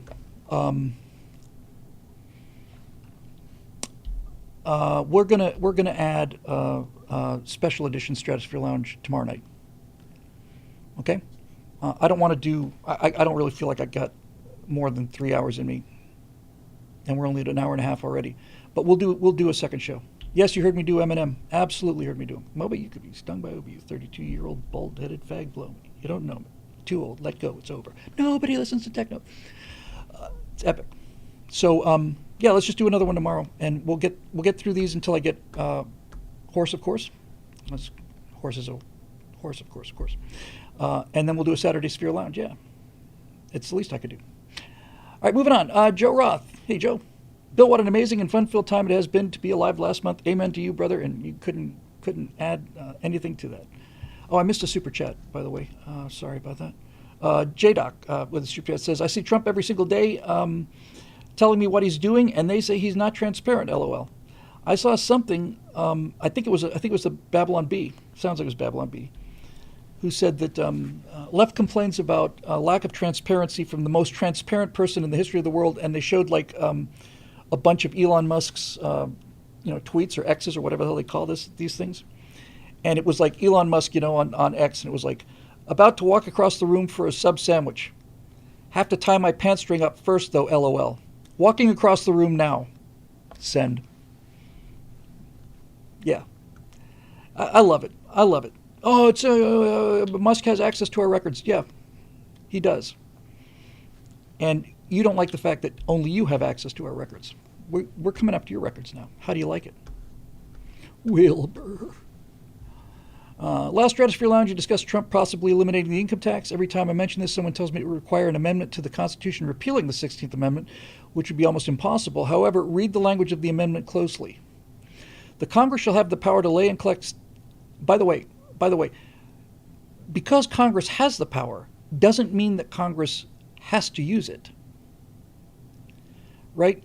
You don't have to abolish the IRS. It says has the power. It doesn't mean, in other words, well, let me read it because he's put it here. He's got a point, I'm sure.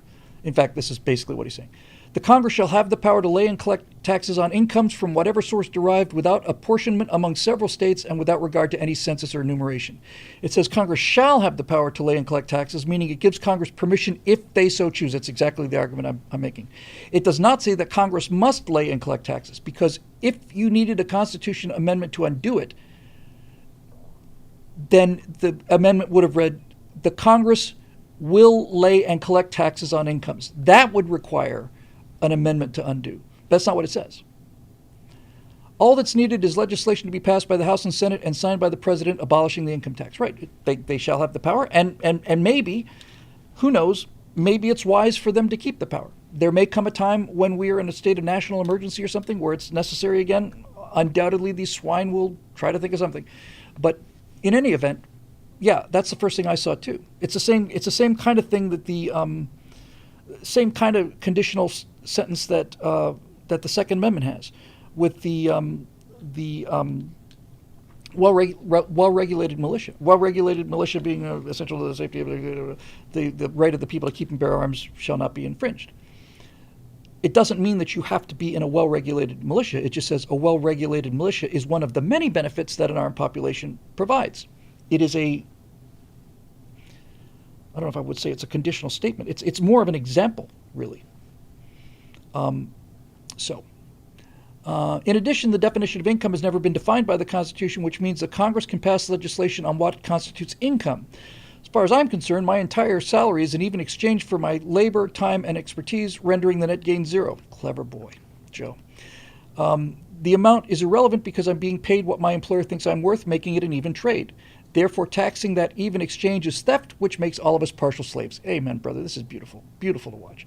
Slavery was abolished in the 13th Amendment to the Constitution, making the income tax unconstitutional. Buddy, that is a bloody great argument. Chris Elisar just mentioned Robinson Crusoe on Mars, which I remember I saw. My dad told me there's a science fiction movie. I got to stay up late and watch it when I was a kid, and it was and Batman was in that movie, wasn't he? Wasn't he the other astronaut gets killed? Adam West. Anyway, yeah. See how easy it is for us to possibly make this come true? I think many courts would agree, and Congress can easily abolish the tax, clarify the definition of income to exempt our labor from taxation, and essentially make an income tax a violation of the 13th Amendment to the Constitution. I love that part. And if in the future Democrats decide to put the income tax back again and take people's money away again, they would never be voted into office ever again. What say you? I say I completely agree. It was a really elegant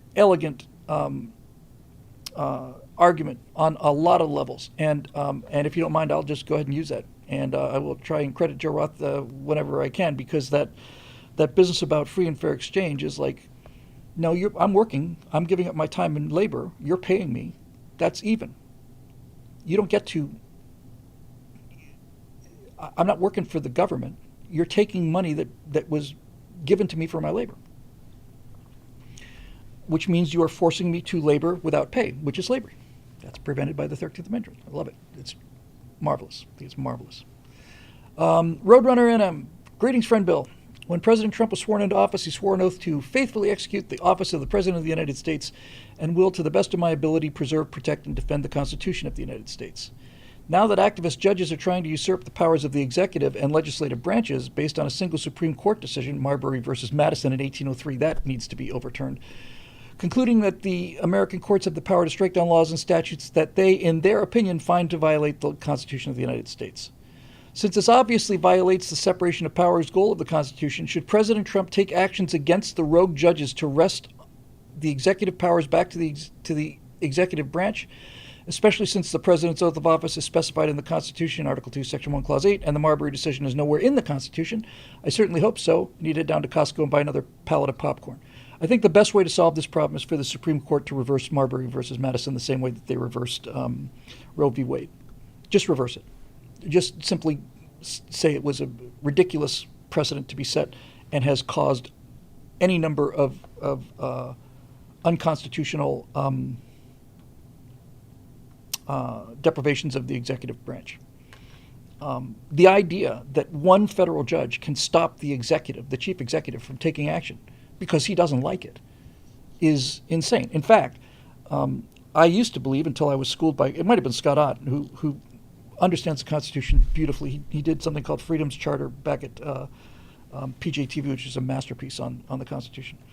And I had thought that one of the jobs of the Supreme Court was to rule a law unconstitutional. But the founders would have had a real problem with that. The founders would have said, if the law is passed by Congress and signed into law by the president, it is by definition constitutional. By definition. So I don't know how well that argument holds up, but in any event, I think the best way to deal with this is to have the Supreme Court rule on it and overturn Marbury by a vote of 5-4 if necessary. But yes, and once it's done, by the way, if Marbury is overturned, then that's the end of it. They don't even file after that. I understand on an abstract level. I'm not an economist, not a lawyer either, but I understand the idea of legal precedent and how legal precedent is important to the continuation of law and to the expectation of what the law will rule and all of that stuff. But precedent is not concrete. I mean, it has to be a good precedent. Plessy versus Ferguson was legal precedent, and so was for God's sake, what was the fugitive slave law? on the tip of my tongue. So yes, overturn it. Just overturn it. But the Supreme Court has to rule on it, because these other judges are, Dred Scott, thank you. These other judges are using that precedent in order to do this. And we got an update here. Seems as if some Republican congressmen are also getting tired of judicial abuse of power. 2 House members are preparing articles of impeachment against judges that try to block actions by President Trump and the DOGE team. We need more of this. Most of us are tired of progressive judges trying to force their ideals against a majority of the people. Yes, amen. Marusha says, if I remove Marbury versus Madison, you basically render the judiciary null and void. Is that right? How does that happen?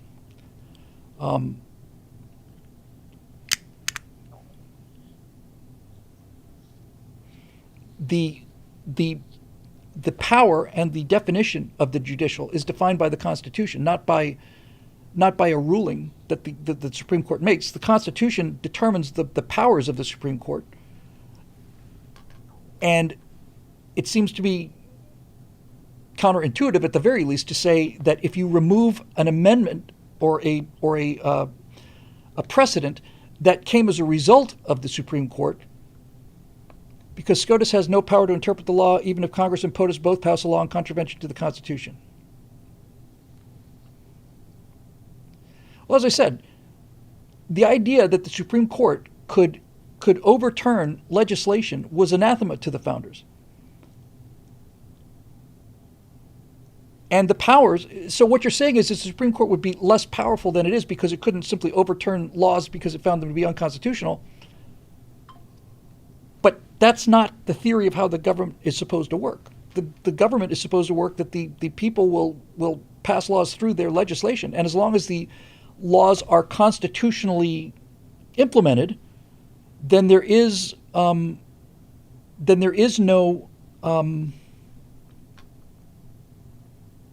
there's no such thing essentially as the courts overturning legislation. Because that's, as Steve Wood points out, that's legislation from the bench. And this is how the left got into power in the first place. They didn't have to convince 435 representatives, 100 senators. They didn't have to convince the majority of the American people. They just had to convince 5 out of 9 people, and they write their own laws based on the Supreme Court. The overreach of the Supreme Court is what we're seeing the end of. So if it looks like the Supreme Court's losing power, that's a good thing, because the Supreme Court has been overbalanced since the 60s. This idea that the Supreme Court could basically mandate busing, for example, just mandate it. Had busing laws been passed? No, but the Supreme Court ruled that we should desegregate the schools, so we're going to mandate busing. There's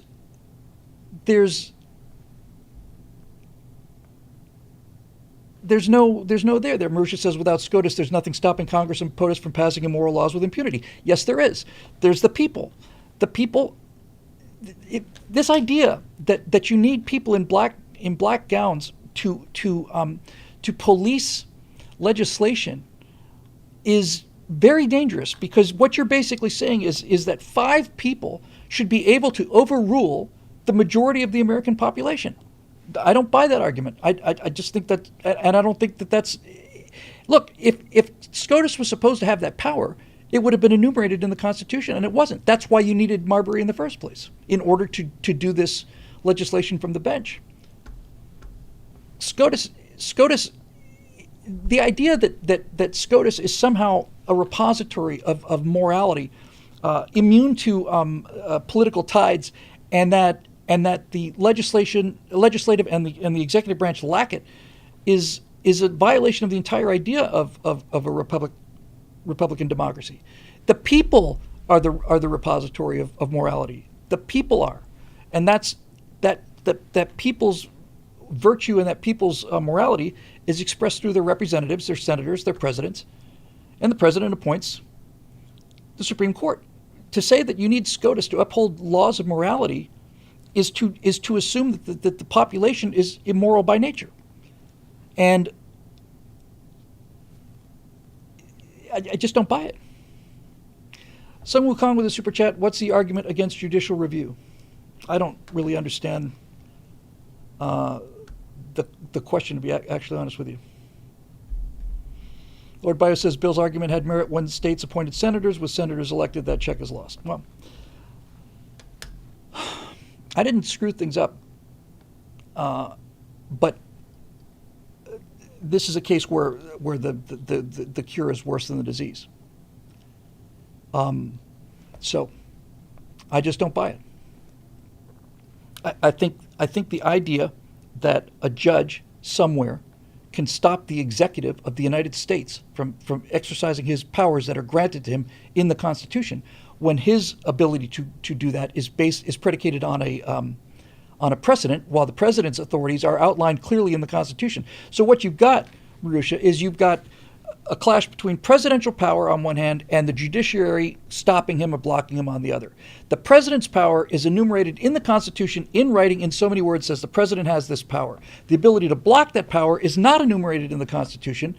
It's dependent on a ruling by the court, and the court's existence was there prior to the ruling.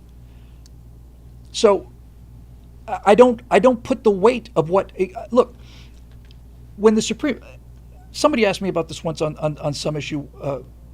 Take Roe versus Wade, okay? Roe versus Wade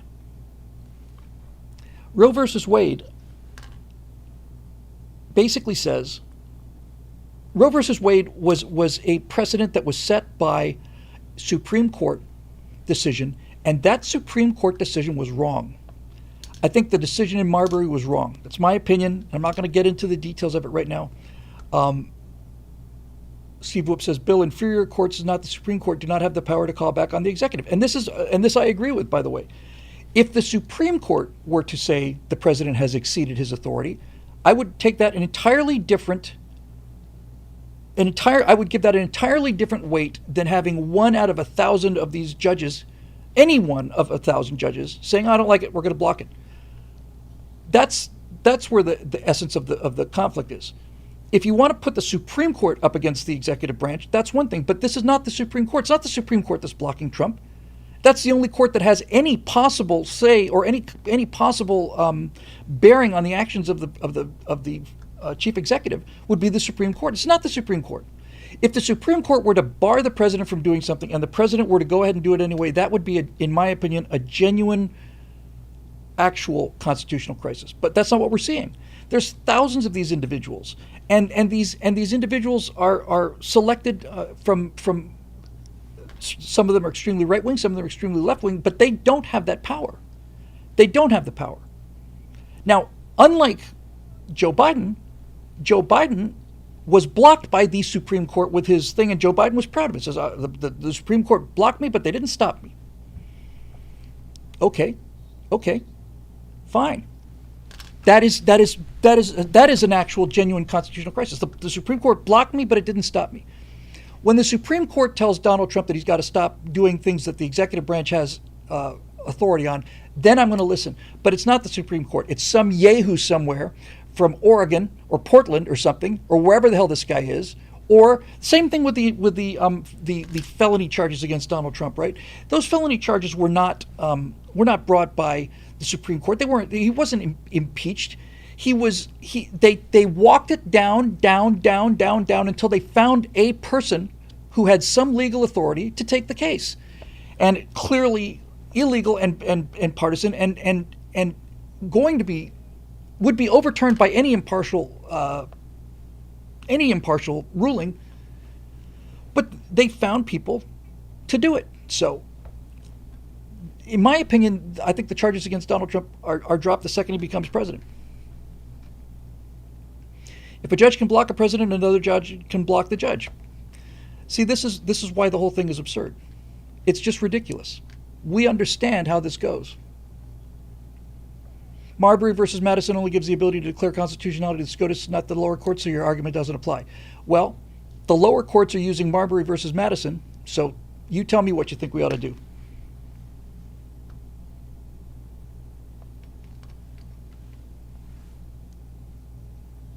Because this is not working, and this is not constitutional. It's not right. It's immoral. It's wrong.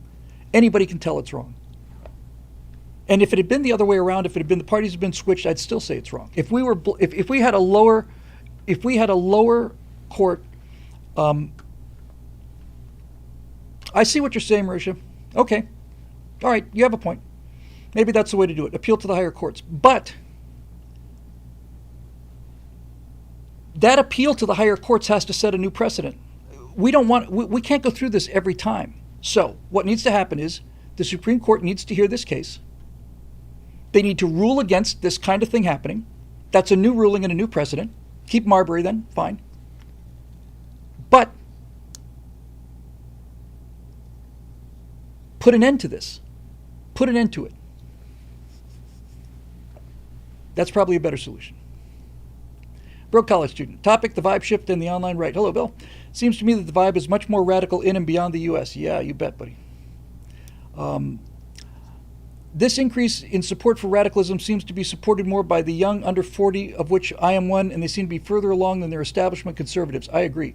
Jordan Peterson's ARC conference in the UK is an example where the speeches from Peterson, Kemi Badenoch, and Neil Ferguson were okay, but they did not address key existential issues for the UK, such as immigration and Islam. The attendees were more right-wing than the presenters. Yes, I agree. This report comes from Carl Benjamin, Sargon of Akkad. Yeah, he's terrific. And Aaron McIntyre, and seems credible because tickets were $1,500. Yes, there is a vibe shift, and I agree. Marisha, you convinced me. You don't always convince me, but you convinced me on this one. That's you win. I see the essence of your argument now, and I changed my mind. Yes, that's the way to do it. Well done.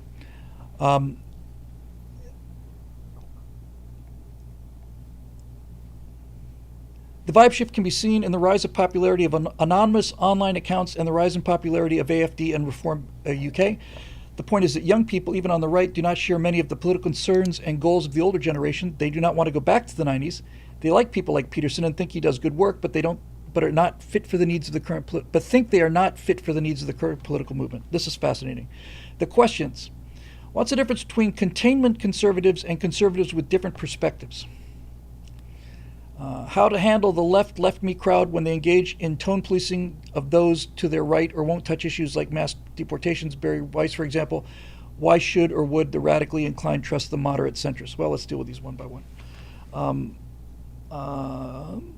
What's the difference between containment conservatives and conservatives with different perspectives?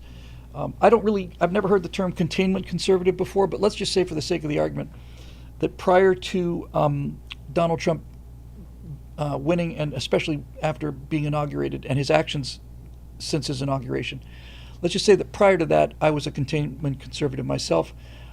I had, as I began this broadcast by saying it took 50 years for them to beat the hope out of me and 15 days for them to put it back. I said 50 years, 50 years to beat the hope out of me and 50 days to put it back. So I would have called myself a containment conservative, meaning that the idea of reversing this monstrosity seemed impossible. Not mechanically impossible, just given human nature. The momentum and the mass psychosis and the peer pressure and the just the establishment. We knew we were getting robbed. We just didn't know how bad. I would have said the best that we can do is slow this thing down and in a perfect world stop it. So I guess I could have called myself a containment conservative to that degree. Now, if you told me that, I would call myself a conservative with a different perspective. For the first time in my life, including when George Bush was president, that's when I started really getting political. Was right after was that at 9/11. So I have not in my lifetime seen conservatives go on the offensive before, ever. The reason we're all so amazed is because we thought that being on the offensive meant slowing them down or even stopping them. The idea that we would take back territory is just inconceivable. You know, I genuinely thought, and I'm not alone in this, I genuinely thought that the only way we were going to get back to a constitutional government would be through a catastrophe, through economic collapse. And it turns out, I said prior to the election, if Trump wins, we get the soft landing. We're still going to go through a lot of pain, but we get the soft landing. Hey, yeah, that's when I started too. P7, good to see you back off there. Now, I'm watching in real time. I'm watching there's been a number of cases in the Civil War. I really understood the Civil War. There was a time when I really understood it very well. I've forgotten a lot of stuff I remembered about it. But there have been cases where there's been an attack and then a counterattack, and the counterattack actually wipes the other army off the map. And that's basically what we're seeing. A few months ago, September, right? When Harris announced and they had, 15-point lead in the polls, and, that's what, 4 months ago, 5 months ago? They were crowing loud, and we knew that they were destroying the country, and Barack Obama ran on we are 5 days away from, what was his exact quote? We're 5 days away from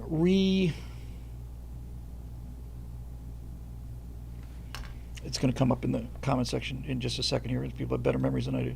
Thank you. We're 5 days away from fundamentally transforming the United States of America. That's Dave Big Boot. Thank you. Fundamentally transforming. Well, we're fundamentally transforming it back. It took them from 2008 to 2024, right? Including Trump's term, to destroy this country. And you would think it would take 16 years to restore it, but it's taking 16 weeks when it's all done. Hey, Jay, good to see somebody come into the comment section fresh. We're going to do it in 16 weeks. It's unbelievable. It is genuinely, it is the fall of Barad-dûr. It's just standing there expecting to get slaughtered on this little island, with our backs against each other. There's just a handful of conservatives left. It's just, there's Aragorn and there's Gandalf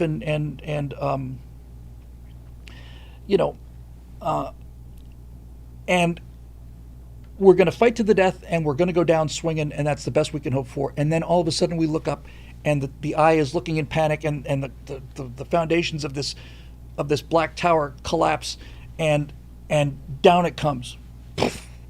Yeah, Legolas and Gimli and all the rest of them, and the tears in your eyes as you're watching that evil just fall. And not only the tower falls, all of the ground that the evil is standing on collapses, and it's swallowed up back into hell where it came from, and it ends up just leaving an island where the good guys are standing. That's exactly what's happening.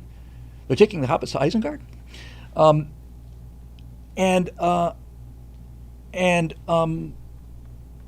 yeah, it's unbelievable. So I would consider myself to be a conservative with a different perspective now. I'm on the offensive, and I love it. I don't want to slow down. I want to speed up. I don't want to lose momentum. I want to gain it. That's almost impossible in military history. You almost never. Plenty of cases where there's a gigantic invasion and it pierces through the lines. I mean, the Michael offensives in the end of World War I, for example, huge breakthroughs. But the offensive loses power, dissipates out when it gets behind the lines, is eventually stopped and contained, and then it's pushed back. And this doesn't feel like that.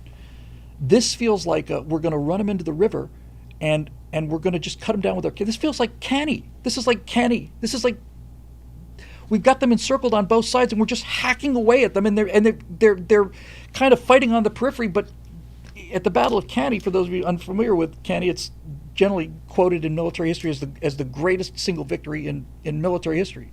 You make a very strong case for that.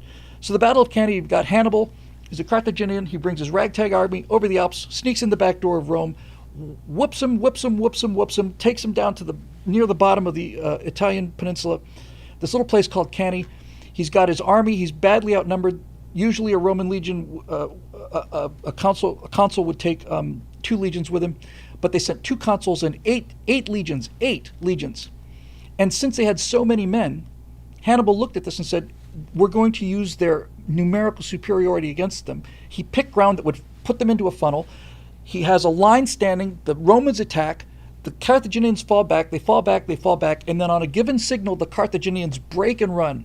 The Romans think we've whipped their butts, and they all go rushing forward into this funnel, and then the back door closes with the cavalry comes around, locks them in. The guys that were running weren't really running. They were just pretending. They make a stand, and then they just crunch them. And 80,000 men are hacked to pieces with swords over the course of 8 hours. They found Roman legionnaires inside the center of that group who had buried their heads in the sand so that they would suffocate themselves. they were friends were just slaughtering each other, just killing each other left and right, just to get it over with, to make it quick. That's what Cannae was. It was the end of Rome as a power, and then Hannibal, who could have marched on Rome and ended Rome and burned Rome and sacked Rome. Hannibal lost his nerve, and Rome just spent the next decade just staying, just rope it up. Just like every time Hannibal would move, he'd back up, building up their strength again, building up their strength. This is called the Jacobean strategy. The Romans hated it. The Romans were warlike people, but the consul, whose name escapes me right now, basically said, we can't fight them. We just have to get out of their way. We just have to hold them. Just get out of their way, build up their strength, and then finally, they've got their power back, and they finally find a commander in Scipio Africanus who whips them out of the Italian peninsula, chases them to Carthage, and then forms alliances with locals. And instead of doing what Hannibal did, instead of just beating his army, he beats Hannibal. Hannibal goes into hiding, and he's eventually murdered. And this time the Romans say, Carthago delenda est, Carthage must be destroyed. So they march into Carthage, burn it to the ground, scatter all the stones, sow salt into the ground so that nothing can grow there, and now Carthage is a big barren piece of ground on the northern coast of Africa. Scipio went and finished it, and that was the end of the oh, come on, I always get this mixed up with the Peloponnesian Wars. Oh, come on, the wars with Carthage. It's a P word. Somebody's going to give it to me, and it's my personal AI system. Yeah, the Punic Wars. Thank you. I can never get that right. The Punic Wars. Thank you very much. Yeah, Scipio Africanus. He was an amazing guy. Yeah, the Peloponnesian Wars were the wars between Athens and Sparta, and the Peloponnesian Peninsula, where Sparta was located in Greece. Athens and Sparta, and then Thebes. It was finally Thebes that finally kicked the Spartans at their own game. Victor Davis Hanson wrote a terrific novel about the Peloponnesian Wars and Thebes fighting against Sparta and winning. And it's a terrific novel. It's not just great history. It's just great read. I've forgotten the name of it. Somebody probably put it up there.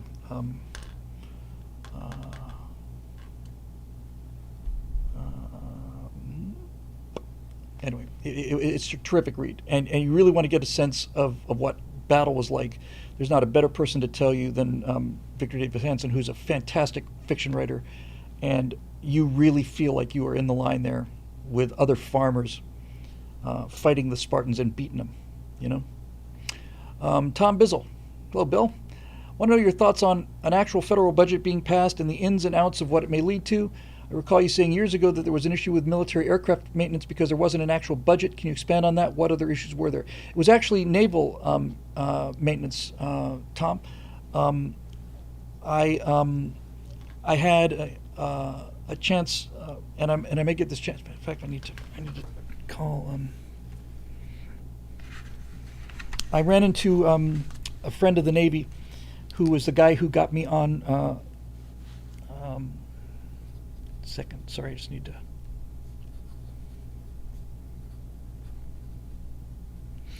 He was a gentleman who's got some pull with the Navy, and he was able to get me on as a distinguished visitor on board USS Pasadena, which is a 688I attack submarine,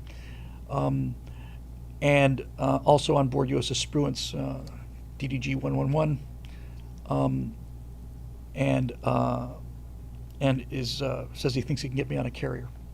Had a chance to get on a carrier, and it was probably within a year of me getting married, and Natasha was coming back from a trip, and I elected to pass the aircraft carrier trip up and pick her up at the airport, which was probably the best decision I made in my life.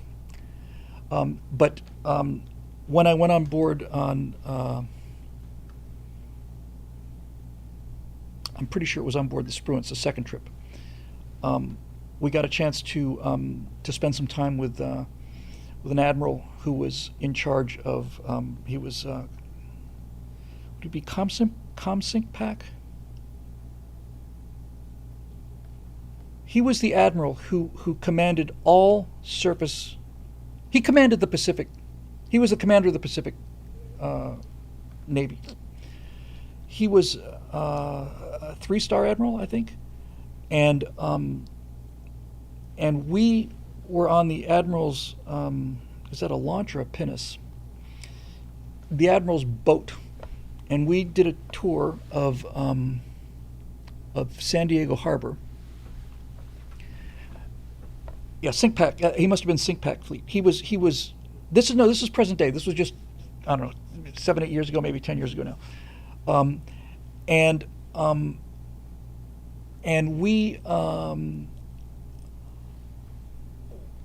we're sailing along in the admiral's pinnace or launcher or whatever the hell it is. Very nice little boat, but it's a boat. And as we're going down the rows of naval vessels in San Diego Harbor, all of the crews are turned out in their whites, and they're all saluting in the ship's I don't know if it was their horns or were the ship's bells, but as the admiral went by, everybody had to turn out. I mean, it was impressive. It really was impressive. And so this guy was a young man, really capable, very, very, very sharp dude. And I asked him, I said, Admiral, what is, yeah, it's good, Jake, thanks. It was, make smart decisions like that, you get a chance to go on a carrier later. A war like no other, was that it? For Hansen. So I said, Admiral, what's your biggest problem right now? Is it lack of ships? He said, well, we're definitely underhulled. We could definitely use more ships, but our biggest problem right now is that the ships that we do have, 40% of them are down for maintenance. 40% of our ships are in port, and we can't get them maintained. Why not? I said, well, the Navy used to have its own maintenance. The Navy did maintenance on naval vessels. Said it was a pretty good system. But Congress, in its infinite wisdom, decided that that they would take that portion of the defense budget and send it out to private contractors. Okay, that worked for a while too. That was working fine. We're just hiring private companies to do our maintenance instead of doing it in naval yards. That wasn't the problem. He said this would have been during the Obama years. He said our problem is, and he had to be very careful because his job is to be politically impartial. He's not making political commentary, and he didn't make political commentary. He knew what he was doing. He's a really sharp guy. He said, our problem right now is simply this. Congress hasn't passed a budget in years. We pass spending resolutions. So I go to a private contractor, and I say, we have an aircraft carrier, and it's going to need to be refueled, and it's going to take 18 months, and it's going to cost this much money. And the private contractor says, no problem, we can do that job. We're going to have to hire this many people, so we'll need a contract guaranteeing us this number of dollars over the course of 18 months. And he says, but I can't give them 18 months because we don't have a budget. All I can do is tell them I can pay them for the next 6 months because that's what the spending resolution authorizes. I cannot go any further than that. I cannot promise them the rest of the money because it's not been allocated in a budget. There's supposed to be a budget, and the budget includes maintenance, but they haven't passed a budget. I said, so because of this, we have 30 or 40%, it's like 40% of our Navy is dry docked, or not dry docked, is in port. We've got the crews, we've got the ships. We don't have enough ships or enough crews, but the ones that we have, we're dealing with 60% of them at sea because the rest of them are import because we cannot, and I don't blame the private contractors. I don't blame them one bit. They're absolutely right. The guy says, I can't go and hire guys for an 18-month job or a 2-year job without a guarantee that we're not going to find ourselves with an aircraft carrier that is 1 quarter refueled and then no money. Completely get it. So all of this is going to come out with DOGE, and I think we'll see a balanced budget out of this, and we'll return to some form of functioning government because we have business. We have two businessmen in charge right now. We've got a guy who's in Elon Musk, and they touched our boats, yeah, which is not done.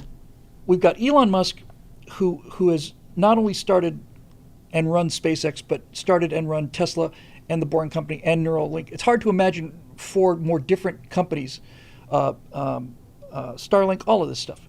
So he's a business genius and who knows how to delegate. He's a business genius, and he hires really good people. SpaceX is not run by Elon Musk.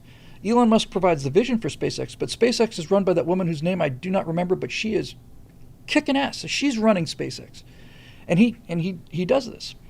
And then you've got Donald Trump, who arguably is not as inventive a businessman as Musk is, because Musk is inventing businesses. He's just inventing new businesses. Trump is a real estate guy, but Trump understands a deal better than anybody in the world. He wrote a book called The Art of the Deal. He knows what to do. He knows how to make a deal, and he's got the guts to ask for much more than what he needs or wants. He's got the nerve to ask for a lot more, because he may get it, but he understands that negotiations are giving things up. So why start by asking for what you want if you have to give things up? Ask for a lot more than you want. This is the art of the deal in one sentence. But that makes him a genius. And Fiery Waco says, I'm one of those, what do you call the opposite of a business genius? You call them a Bill Whittle. That's what you call them. That's what they're called. They're called a Whittle. They're Whittles. They're out there. There's legions of them. Gwen Shotwell. Yeah, fantastic. So anyway, so federal budget is going to be passed. Well, I think we're going to see a balanced budget. I don't. Alex Super says, we'll own Gaza. How do you like that? He says we're going to buy Gaza and turn it into the Riviera, because that's what he's asking for. He has no expectation that we'll get that. We've already seen what happened. Trump says we're going to, you know what? We're going to solve this problem right now. We're going to end this Israel Hamas war. The United States is going to own Gaza. We're going to move in. We're going to turn it into Disneyland. Problem solved. And everybody's just their jaws on the floor. He said, no, we're going to do it. I just talked with my friend Mr. Netanyahu, and the United States is going to take over Gaza. Next question. And the world is just stunned. And 2 days go by, and the next thing you know, a consortium of Jordanian and Egyptian financiers come along and say, oh, we're going to turn Gaza into a Riviera, okay, but it's not going to be an American Riviera. It's going to be a Jordanian-Egyptian Riviera. We're going to do it, not you. Outsmarted you, didn't we? And Trump sits back and goes, problem solved. We asked for more than we wanted. We asked for more than we needed. They stepped up and did exactly what we wanted them to do in the first place. If I had said, I want Jordan and Egypt to turn it into a Riviera, they would have done what they've done for the last 70, 80 years, which is nothing. So I said, we'll do it, and they stepped up. He's absolutely, it's second nature for him. He's been doing this for 80 years. You know, it's just, J-Doc says people just don't get the brilliance. It is brilliant, but it's also so fundamental. And this is why it's so much fun to watch when Trump will come up and he'll announce, we're going to annex Greenland. He didn't want to annex Greenland. He never wanted to annex Greenland. What he wanted was more U.S. access to Greenland, more economic access, and more military access. So he doesn't say, hey, we'd like more access to Greenland, because then the Danes will say, well, too bad for you. What do we get? Trump says, I think we ought to annex Greenland.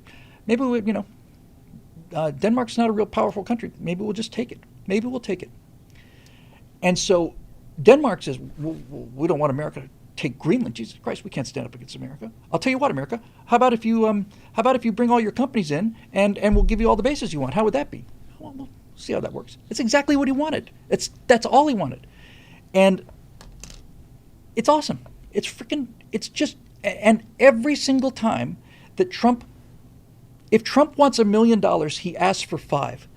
And he asks for 5 because, number one, you might get the 5. You might just say, I want $5 million. He may just give it to you. But you're probably expecting you'll talk it down from $5 million down to 3. You'll get 3. You only needed 1, but you get 3 or you get 2. And worst case scenario, I'll give away the farm and I'll get the $1 million, which is what I wanted in the first place. He's just, it's so simple and it's so clear. And every time Trump comes in with his initial $5 million demand, the press loses their minds because of this. Sergio Stevens says, what's his strategy on how he's handling Ukraine? I think Trump is doing to the Ukrainians what he did to Hamas when he said we're going to go into Hamas and we're going to turn it into an American Riviera. He broke the back of their he got them out of their trenches, figurative trenches. He simply said to the Ukrainians, we're not going to continue with the status quo. We're just not. We're not going to keep going down this road. He basically said, if you don't want to make a deal, we'll make a deal without you, which means that Ukraine is all of a sudden thinking, well, we got to make some kind of deal or else we get nothing. This is how you negotiate. This is how you negotiate. And Trump is looking out for America's interests, so we're going to get mineral rights to Ukraine, and how many billions of dollars we sent to Ukraine, we're going to get that back.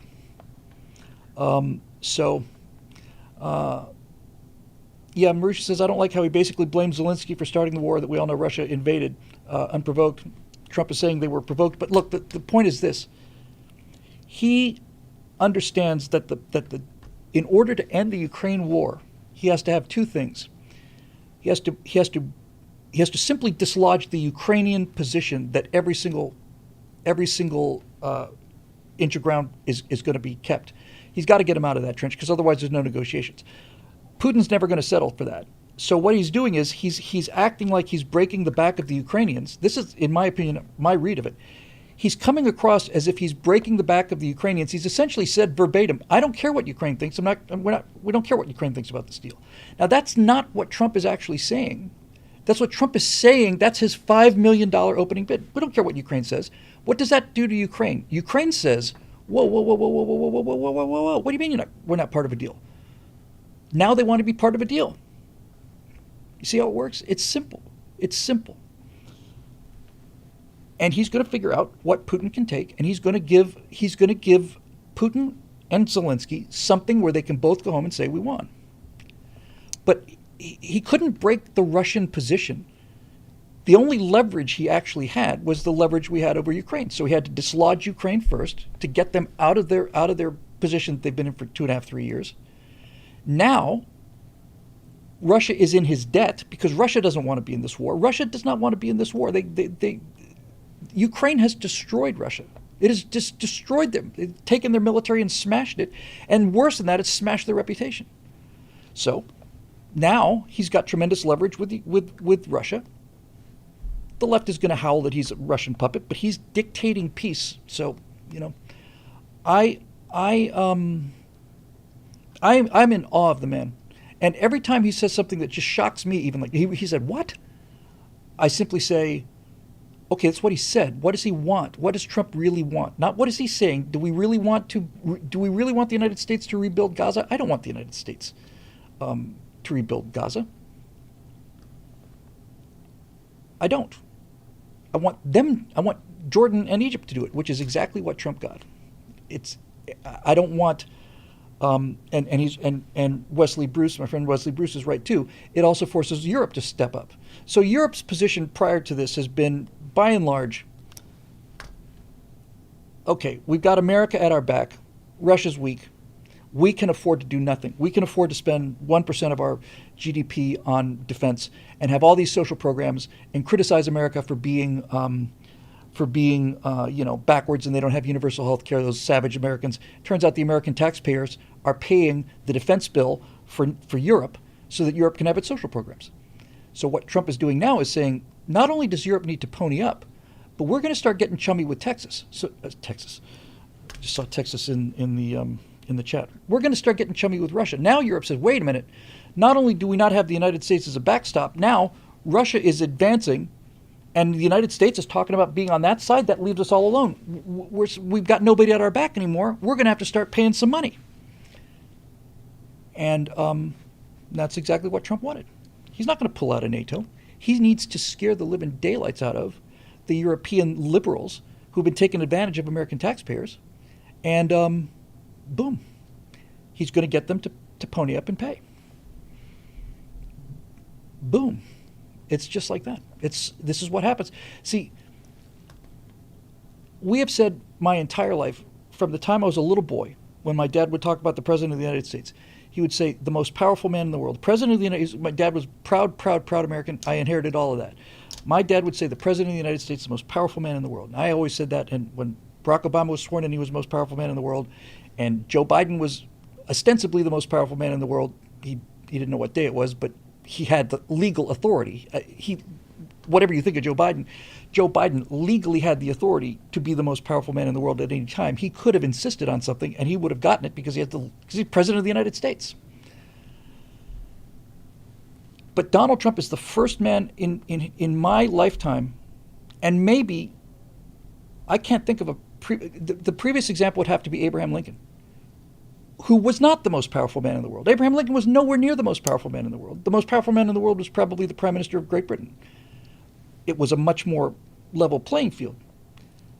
But you have to go back to Lincoln to find somebody who is acting as if they have not absolute power, but you have to go back to Lincoln to find somebody willing to use the power of the presidency the way that Donald Trump is using it right now.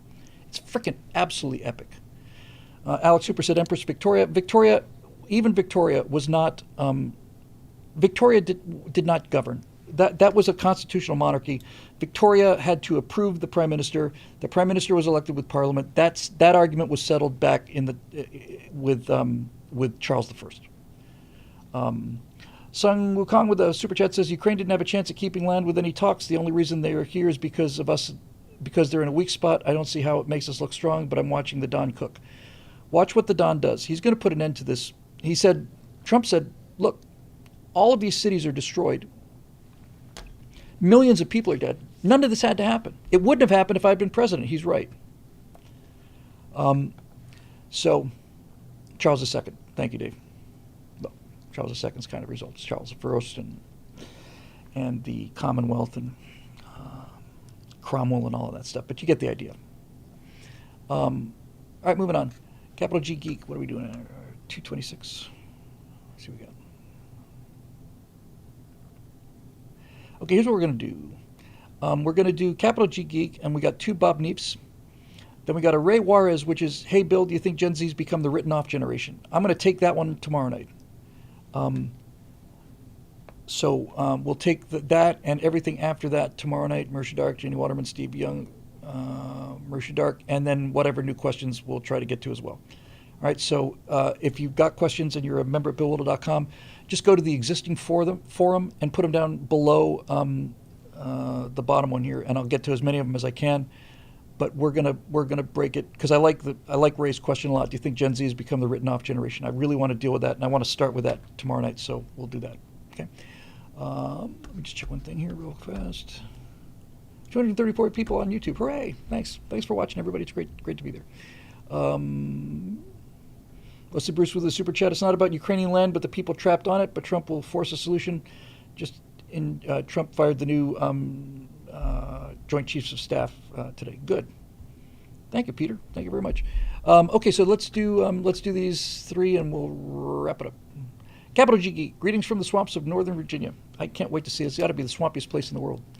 Going forward, what are some of the changes you think will keep the republic functioning longer and better? Everything we talked about tonight is good. Is just the hope, right? What they did was they gave us hope. Yes, we're going to do Stratosphere Lounge tomorrow night. We'll do a Saturday show because I just was on a roll and I want to get to all. I don't like pushing. We pushed questions off a couple times, so we'll just get it done tomorrow night. We'll catch up. So we'll just do an extra one. Fiery Waco says I'm going broke with the super chats. Take out a loan, pal. Check your parents' estate or something like that. I'll go first. I'd like to see a constitutional amendment that all bills must be read in front of the House and Senate and that only members who are there for the entire reading can vote for them. Love it. Skipping the reading is automatically a no vote. And while we're at it, I'd like to see all laws sunset at 7 years. I agree. Requiring them to go through the process again after 3 times through, it would be eligible for a permanent status vote requiring 2/3 majority to pass. Love it. The question of bills, this might require an amendment.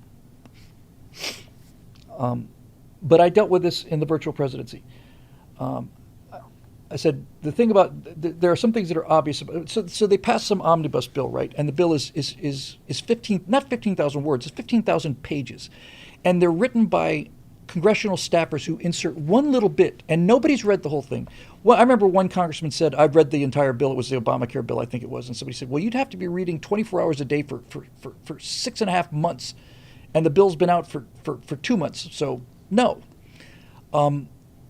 So number one, each bill has to be about one thing. You can't have a bill called the Let's Protect America Freedom Bill and add, funding for, transgender, astronaut corps. So it has to be about one thing, and the title of the bill has to reflect the content of the bill. And the big issue is, how big are they? And I gave that some serious thought. How do you limit the size of these things? What would you use as your metric to limit the size? And what I came up with was, I got this number wrong before somebody's going to correct me. My recollection is that the Constitution is 4,440 words long. It's close to that.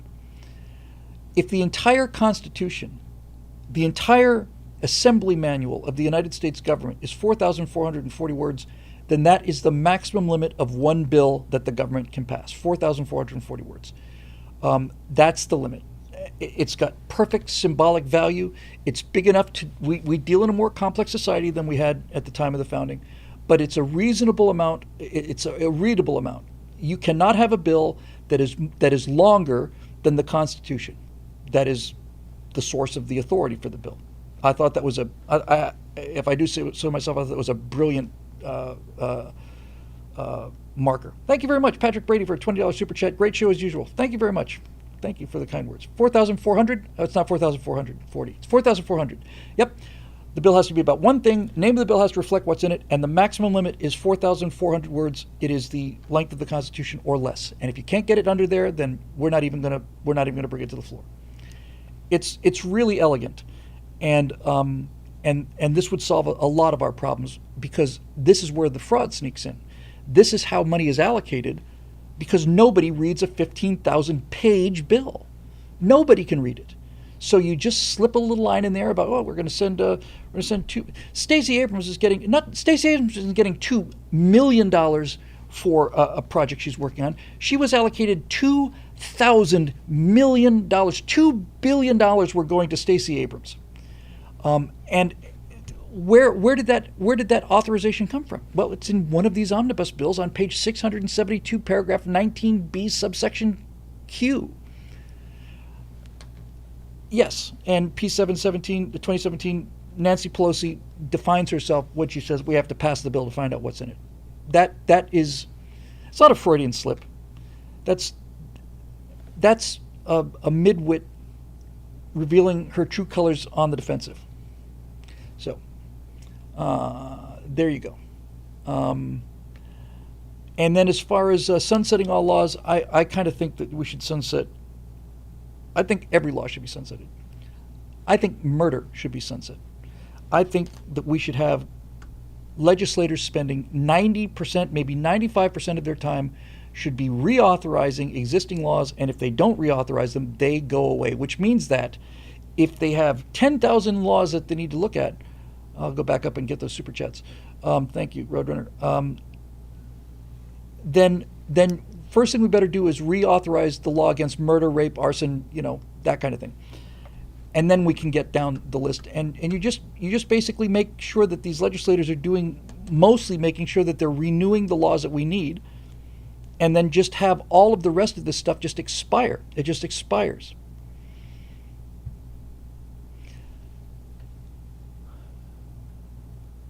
What did I miss?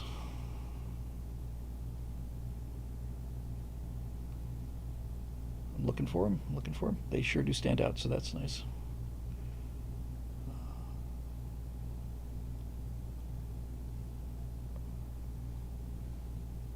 Let me see. I'm using murder as a joke, obviously. I mean, you get the idea, right? I mean, nothing's off the table, basically. I'm looking, and I'm going back. Let's see what I missed. Wesley Bruce, got that. Trump is doing something similar in Ukraine with a fake fight with Zelensky. It's got Putin off balance. I got the one about the Don Cook. Wesley Bruce is not about Ukrainian land, but people trapped on it, but Trump will force a solution. Sun Wukong with just in, Trump fired the new Joint Chiefs of Staff chairman today. Patrick Brady with great show as usual. And that's it. I missed one of Wesley's. I still missed one of yours? Well, I hate doing this, but I also hate dead air, so if I missed one, I'm just really sorry. And it's as far back as I can scroll. It's just not going any further. So I can't really. I really hate missing them. Yeah, Patel was confirmed yesterday, wasn't he? I think. So he's going to start. It's going to be glorious because we're going to see. I just ran the list of super chats that I saw, and I read every one of them as far back as I can scroll, Waco. So I can't go back any further than that. I don't think. Let me see if it refreshes further.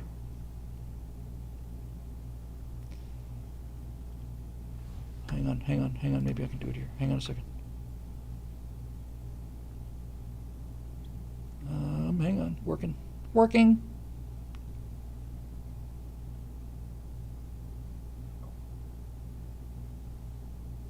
No, I've gone back to the Marbury argument, and I don't see him. I take these very seriously. I just don't see anything else. That's all I see. Anyway, if it turns out that you had a super chat and I didn't get to it,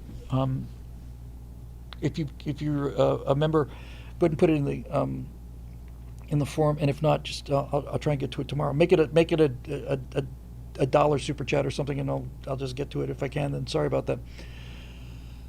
Okay, so we got two Bob Neefs, and then we're calling it a night.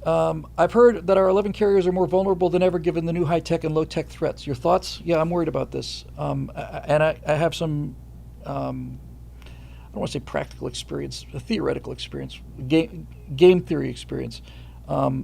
My recreation consists pretty much exclusively of DCS, which is Digital Combat Simulator. It is an extremely high-fidelity simulation of the entire modern military. But dealing mostly with airplanes, but you can do tank battles. You can command tanks in DCS and have battles with thousands of people. So I'm used to this, and I've seen some large DCS allows people to play, but DCS will also do large scale simulations. Now, these large scale simulations are obviously probably 60 to 70% accurate. They're not tweaking all the variables, but basically the issue in the age of it's getting to the point where unless we can get energy weapons like lasers an order of magnitude, if not 2 orders of magnitudes more powerful. Right now, we have the ability to mount lasers on ships. We haven't done it yet. We have the ability to mount lasers on ships to deal with incoming threats, but low volume of incoming threats. And the reason for that is if you've ever seen a drone or an airplane or something get shot down by a laser, that laser has to stay on the target for a crazy long time, 10 seconds, 12 seconds, 15 seconds, something like that, simply because there's not enough power. If you multiply the power of the laser by a factor of 10 or ideally 50 or 100, then you can essentially just zap them out of the sky and do it at longer ranges. But right now, energy weapons are limited to relatively short ranges, and they have to stay on target for a long time. So why does this matter? Well, we haven't really used laser defenses. We use ballistic defenses. So we have a carrier group would have, just the surface fleet would have a layered defense. You'd have Arleigh Burke class destroyers, guided missile destroyers around the carrier, and they'll have standard missiles for long range engagement of air threats out to, I don't know, 100 miles, maybe 200 miles, something like that. Those aircraft are not going to be bombing the carrier. They're going to get within their missile range, and then those missiles are going to come in. Anything that gets through the long-range SAMs gets picked up by shorter infrared missiles, but they have a relatively low PK. And then the final defense is called point defense, which is the phalanx gun, which is a very high rate of fire, a Gatling gun, and is pretty good at knocking down incoming cruise missiles. The problem is that the phalanx will knock down you could make a pretty good case that they get nearly all of them as long as they've got a chance to be on the target. But when you put 50 missiles inbound, even if the phalanx gets every single one of them, there's going to come a time when the phalanx runs out of ammunition and it just stops. Then there is no more point defense. So I've seen it again and again and again and again and again. You've got an incoming spread of, let's say, 100 cruise missiles, and the long-range standard missiles take out 50% of them. And then the short-range missiles take out another 20% of them. And the phalanx takes out another 10% of them. And then there's no more defenses left. And then what might have been an initial launch of 100 missiles, 7 of them come bam, bam, bam, bam, bam, bam, bam. It only takes 1, certainly 2. Bam, bam, bam. You just flood the defenses. And right now, there's a constant battle in military technology between the offense and the defense. And right now, the offense has the advantage. Cruise missiles are relatively inexpensive. They're getting faster. Not only are they hypersonic, but they're maneuvering in the terminal phase. They're harder to stop. So right now the ball is in the offense's court. China is not going to be. We're not going to. If we fight China, because we're talking about China, plain and simple. There's nobody else on the board. There's no Russian Navy to speak of. Their one carrier is constantly in port up in the Baltic. We are dealing with China. It's just that simple. So if we're going to be fighting China at sea, we're not going to be fighting China at sea anywhere to the east of Hawaii. We're not going to be fighting China at sea anywhere east of Guam. We're going to be fighting China in China's home waters. That's critical to understand, because if we were talking about fighting them off the Pacific coast, then all of the disadvantages that we have, they would have, and we're much better equipped to deal with those things than they are. So basically it comes down to this. You can't sink China. If China has missiles that can be launched from either land bases or from aircraft from land bases, then there's a limit to how close the U.S. carriers can get before they get in range. As the Chinese hypersonic missiles increase their range out to 1,000 miles, 2,000 miles, then the carriers, for the carriers to remain out of range of those missiles so they can't be overwhelmed, then the jets that the carriers are launching don't have enough range to hit the mainland or to launch missiles against the mainland. You see what I'm saying? So it's a game of radiuses. Right now, land-based and airborne missiles are able to reach further and further and further, and that means our Navy cannot get close to those. The problem is getting the Navy close enough so that the Navy's offensive weapons, which is mostly aircraft, can launch strikes against ground targets and return to the carriers without the carriers being put at risk. The carriers have to be protected. You can't sail them into range of a swarm, an overwhelming swarm of incoming missiles.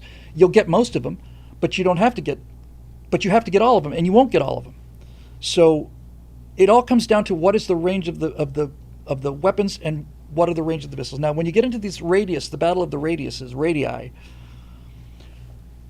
what you want for your carriers is you want your carriers to have aircraft that can get into range of China, keep the carriers out of range, and this is where stealth comes in.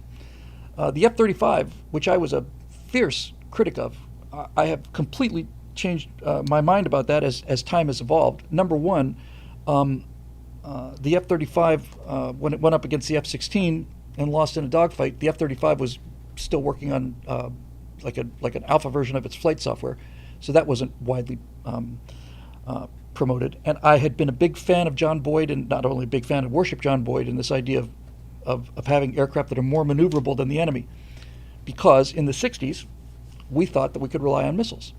And so we had a flying bus called the F-111, which they called a fighter, but was a twin side by side. It's a DC-9. And they thought they would launch the missiles, but the missiles didn't have the capacity. So I see that they're doing this again with the F-35, and I thought, we've made that mistake already. Let's not make that mistake again. But I was wrong about that because the missiles have gotten so much better that right now we have a the F-22 Raptor and the F-35 Lightning are fifth generation fighters. The first generation of stealth is the fifth generation fighter. We had a sixth-generation fighter in development called the NGAD, Next Generation Air Dominance Fighter, and the Navy's got one too called the NGXX or something like that.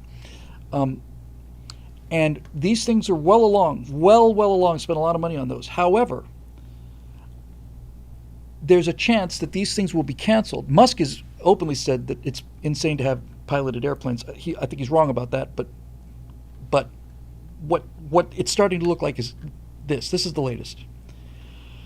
We've got a replacement for the B-2 bomber called the B-21 Raider. It's far more capable than the B-2, and it's got much better stealth, and it carries a lot more, and it carries more farther. What current strategic thinking is that there may no longer be a need for fighter aircraft at all.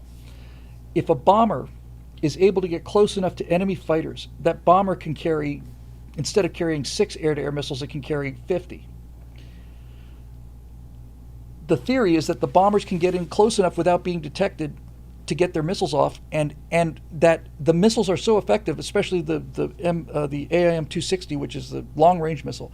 If that missile has a 200-mile range, then basically you don't need fighters. The fighters are never going to be in contact with each other. The missiles are going to do the fighting. And this was a mistaken idea back in 1960 when we were talking about ranges of 10 miles, 15, 20 miles. Now we're talking about ranges of 200 miles.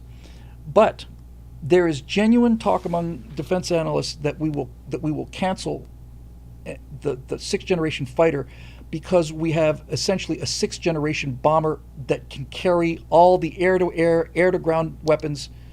And then there are things like drone wingmen and so on. So it's an exceedingly complex problem. Whether you're talking about a stealth fighter like the F-22, F-22 is the best fighter in the world by far. There's never been ever in military history has there been as much of a gap between the best airplane in the world and the second best airplane in the world as there is between the F-22 and anything else. It's just a magnificent, insane advantage. But the F-22 has limited range. So if you carry external fuel tanks, you lose the stealth. They're working on stealth tanks, which is a possibility. But ultimately, the plane has to be able to get into that Chinese defense radius. And the way that we've done that is through air-to-air refueling, and that's where the big weakness is. We don't have the range. Our fighters don't have the range to penetrate what the opposing missile radius is without air-to-air refueling. So the tankers are the vulnerability right now. The tankers are the vulnerability. We have traditionally been able to refuel in flight, but as those anti-air missiles and air-to-air missiles on the enemy side get longer and longer range, it's not a question of them hitting our fighters. It's a question of them hitting our tankers. If they hit our tankers, our fighters can't get to the targets.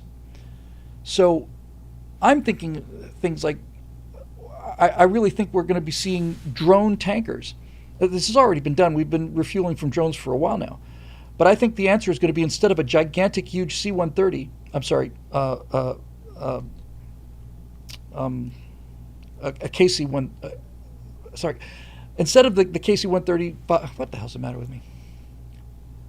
Instead of the refueling DC-10 or the 707, KC-135 or the KC-10, instead of these gigantic tankers, we'll have smaller drone tankers that have some stealth, and that'll be able to refuel the jets. The jets will then bring in drone wingmen, which are expendable. They're expensive, but they're not as expensive as human lives are, and move in. So all of the discussion, all of this so far has been talking about the Navy, and the problem with aircraft carriers is you can sink them. The genius of the United States has always been our ability to form alliances. This is why when people say we need to get out of NATO, I just think it's the worst idea I've heard ever. But I'm missing something somewhere.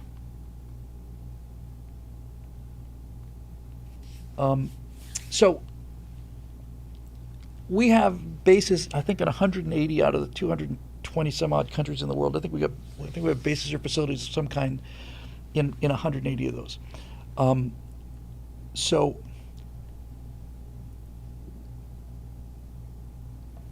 if you have land bases, now you're not talking about the Navy anymore. Because they have to be landed on aircraft carriers, naval aviation has limited range. The Air Force fighters and bombers have Air Force bombers have global range with refueling. So the short form answer of this long tedious discussion is that the B-21 Raider is beginning to look like the answer to the problem because it's got very good stealth, it's got very long range, and it is capable of dealing with an air-to-air threat because of its low detection and its ability to launch air-to-air weapons. We may not need a sixth-generation fighter to escort the bombers in. The bomber becomes the fighter. There's no difference between a bomber and a fighter anymore. The distinction becomes meaningless. What you have is a platform with long range, very good stealth, and the ability to carry air-to-air and air-to-ground weapons and a significant number of them. So this whole thing is constantly changing. In World War II, there were fighters and there were bombers. In Vietnam, there was the fighter bomber. And we've been dealing with fighter bombers throughout the entire fourth generation. We do need aircraft carriers. Aircraft carriers have a certain vulnerability, but the power of the carrier battle group exceeds its strike capabilities. A single carrier battle group has more firepower than any nation in the world except for China and conceivably Russia, maybe Great Britain or France, but that's about it. So we've got 11 of them. Now, at any given time, about half of those are in port, undergoing maintenance. We talked about that earlier. But basically, nobody in the world has nobody in the world can show up on any shoreline in the world and put troops ashore. We can do that because of the United States Navy and the Marines. No one else can even come close to this. Not even close. In fact, during the 1990s, Europe couldn't even fight the Balkans War in its own backyard. They couldn't move troops in Europe. Couldn't do it. We had to go and do it. That's the basics of our carrier's vulnerability. Right now, as I said, it's favoring the offense. If we can get now the new Ford class carriers generate, I want to say it's 4 times as much electrical power as the Nimitz. There's more than enough electricity on the Ford class to power energy weapons. If we can get lasers 10 times more powerful, or ideally 20 to 50 to 100 times more powerful, then everything changes. Then the incoming missile threat is not a threat anymore. Just zap them out of the sky. But we don't. So I'm expecting that the defense will catch up, and the offense is currently pretty dominant. And these things constantly go back and forth, back and forth, back and forth. There's also a threat to carriers from submarines, and our stated defense for submarines is anti-submarine warfare. In other words, the best defense that our carriers have against enemy submarines is our ability to detect enemy submarines and sink them before they get into range, because the range of a torpedo is extremely small compared to the range, exceedingly small compared to the range of a missile. So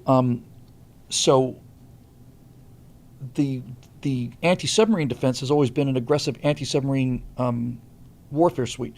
We've got these destroyers that are out there. Every carrier battle group has at least one, and I'd be shocked if it wasn't more than one. Hunter-killer sub that's looking for enemy subs that are coming in for the carriers. But there has been no defense against torpedoes except for decoys, although I don't believe that is true. It's not been widely publicized. There's a couple little stories about it, but I cannot believe, I refuse to believe that the United States Navy does not have the ability to launch torpedoes from aircraft carriers that swim out and destroy incoming torpedoes. An anti-torpedo torpedo. We have anti-missile missiles. I refuse to believe that this doesn't seem like, it seems like a simple problem compared to shooting down an incoming hypersonic missile, which we can do. Our standard 6 missiles can take out incoming hypersonics. We certainly have, we don't advertise it, but surely we must have an active anti-torpedo defense other than decoys and trying to outrun them or spoof them. I'd be floored if that weren't the case. But there's not much literature out there about them, so we'll see. Okay, last question for the night, and we are pushing coming up on 3 hours. I've been looking at. There we go. Okay. Um, okay. Last one from Bob Neef again. Trump Hegseth announced today that they want the generals to come up with 8% budget cuts for each of the next 4 years. Is this just Trump playing some 3D art of the deal chess game? I think the 8% budget cuts are bait or a distraction. I think we're going to find. I think when we get to the Defense Department, when DOGE gets to the Defense Department, we're going to find budget cuts that are approaching. I wouldn't be surprised if fraud is taking up fully 30, 40, 50% of the defense budget. I really wouldn't be shocked. There are smaller, smarter companies like Anduril, which are doing what Boeing does at a 2%, 3% of the price. So we'll be looking hard at getting around the megas, the Boeing, Lockheeds, and the Northrop Grumman's, and these kind of mom and pop defense organizations, which are making lethal hardware at a fraction of the cost of the majors. I think we'll start seeing those guys getting it, and once you start spending money on companies like Anduril, then lots of other guys start wanting to get into the mix. And once it becomes clear that the defense budget is the single largest piggy bank in the world. It's the single largest available pot of money on planet Earth. So it takes a lot of money to get into that game because defense is crazy expensive. But once it's clear that you can compete on that playing field, then you get all kinds of defense startups, and that's it. Yeah, Eric, why did you start it? I said I didn't want to start a Saturday night SQL thread. I wanted to just add to the Friday night thread. I don't want a Saturday night thread. I want to pick this up where I left it off. I was pretty clear about that.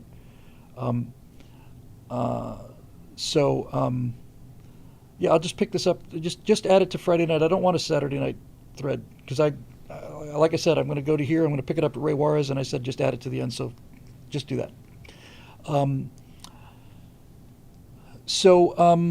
The budget cuts for defense, I think, we're going to see a lot more than 8% cuts in defense. Let's put it that way. I think DOGE is going to find a lot of money that just disappeared. And sauce for the goose is sauce for the gander, right? If we're talking about cutting waste and fraud in social programs because we're conservatives, we ought to be consistent and be more than happy, in fact, excited about cutting waste and fraud in defense as well. Yeah. You know what? Trump just fired the brass. Yeah. You know what I really want to see? I'd like to see Milley demoted to major. I'd like to see him demoted. Busted several ranks. I won't take less than colonel. That guy's a traitor. For him to openly admit that he would call China and warn them if Donald Trump were to launch a military action against China, that's just outright treason, and he's bragging about it. He's bragging about it for his virtue signaling. I think Milley needs to be court-martialed. Frankly, I think it's a court-martial offense, and I think an example needs to be made. Who the devil does that guy think he is? Not only is he incompetent in terms of overseeing the Afghan thing, and I don't know what DEI is, but it's the biggest problem we have, and all of that stuff. No, he needs to be court-martialed. He needs to be court-martialed, and he needs to be busted. He needs to be military. I'm not in the military, needless to say. Biden pardoned him. Okay, then bust him. He's not there anymore, but he has his rank, right? Is it not possible to reduce his rank? I understand he's left the military, but he's left the military as a 4-star general, right? And presumably he still has his pension and all that stuff, and he's got a 4-star general pension. I think you need to demonstrate it. So yeah, and not just the pension. He needs to be humiliated. Break his sword in a ceremony. Absolutely. Chuck Connors had to endure it. Milley has to endure it. Absolutely. Brendan branded with the coward's name. What do you do when you're branded? Something. Give me a C, a bouncy C. Yada, yada, yada. And whatever the hell you want to do. Okay. All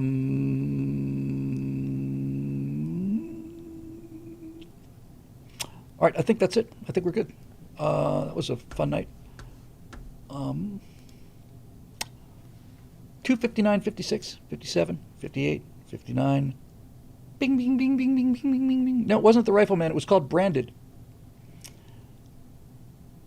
Oh, the Assassin of the Grey. Look at this. Generalissimo Thoroughly Modern Millie can be recalled to duty and court-martialed. Cool. Do that. Recall him to duty and court-martial him. Signed, sealed, delivered. Boom, goodbye. Yep. All right, there we go. I think that'll do it. Yeah, it was a fun night. I had a great time. And it was great talking to everybody and great feedback. And Marusha, you convinced me. You won that one. I've many times said not convinced, but you just plain argued yourself into a win there. I changed my mind as a good argument, and took me a while to see it, but I get it, and I'll be looking for your email. Okay, thank you guys. It's been a pleasure. It's been a lot of fun, and the shirt, something else to show you. So this is the shirt. See, it's kind of cool. It's kind of cool down lower, pretty neat. And I also have my. I wasn't going to make a big deal out of this, but I'm wearing my. Iron Man reactor core here. This is a 7-day heart monitor. I'll just close with this because it's a occasionally important beat. As I mentioned, just to give you a quick update, don't want anybody to worry or anything. On the contrary, I want to talk about this for a second because I want people to not worry, and not about me, but about yourself. So back in November. No, was it November? I want to say it was November. Back in November, I was sitting here at about 9 o'clock at night. I was working on a thumbnail for a right angle, and the vision in my left eye just went out. The bottom half of my left eye vision was kind of wavy and just gone. And I thought I had a detached retina. I got up and I walked around, and the vision came back. My left eye was pretty bad out of focus. When I woke up the next day, vision was a little bit softer, but it was completely back. And I very easily could have said, okay, nothing to worry about. It's gone. Okay? But I didn't do that because I have decided I want to, strangely enough, I have a will to live. So I went to an ophthalmologist the next day. He took a close look at the retina and said your retina is fine. No sign of any detachment, no sign of any blockage in the retinal, sign of any blockage in the blood vessels in the retina, no sign of any bleeding. But you did lose your vision, and he said your eye is fine. There's nothing wrong with your eye, and so we need to explain this. I said yes, that seems like a good idea to me. He says you're going to need to take a look at your brain. So I told my GP about it, my general practitioner about it. He ordered a brain MRI. And I'm doing all this because I want you guys to hope. I've had people tell me in the past, including Burt Rutan, who said I saved his life. So that's good enough for me. Because he heard me talking about getting on my heart. He was enough to get him on his heart, and he was about to keel over 10 years ago. Bill has a brain. It's not very big, but it rattles around in there. That's why I drive the Camaro, because acceleration just keeps it glued to the back. So I had the brain MRI, and turns out they found a couple of things there, and the term is small blood vessel ischemia, which is a blockage of the blood vessels. A stroke is usually when a blood vessel ruptures and bleeds, but blockage could have caused an interruption in my visual field. So they found a couple little spots, nothing very big, just a couple little spots. They said part of this comes with aging, and something in the cerebellum and stuff. So I said, okay, this is what the neurologist said. The neurologist said, we're seeing some signs of this. So the eye guy says, talk to the brain guy. The brain guy says, talk to the heart guy. So the eye guy is saying, your eyes are fine, your brain did it. The brain guy is saying, yes, your brain did it, but there's no reason why your brain did it. Is there an interruption of blood flow? if there's interruption of blood flow, that would explain things, but now you have to go to the heart guy. So I go to the heart guy, and I do a treadmill stress test, electrocardiogram stress test. So I'm on a treadmill. They got all the things hooked up, and they're running me 11 minutes until I can't run anymore. Got the results of that back. They found a slight irregularity, something relatively minor, a little bit of thickening of one of the chambers of the heart, moderate to minor, but it doesn't appear to be a big issue. So because they couldn't find anything, they still have to explain this ischemia, this temporary interruption in blood flow, which seems to be the only explanation for what happened. And so I'm wearing this heart monitor because sometimes at night I'll have pounding heartbeat and have certain arrhythmias. I've had those my entire life and so on. And I'm going to all this trouble to give you all this stuff to just tell you this.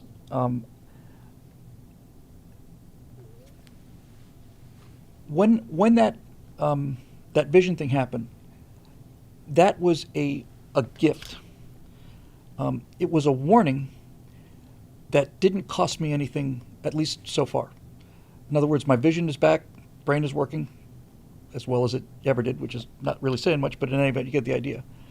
So my point is, I could at any of these stages, I could have just simply said, I'm fine, and let it go, but I'm not doing that because this warning, when you get a warning, a symptom, it's a gift.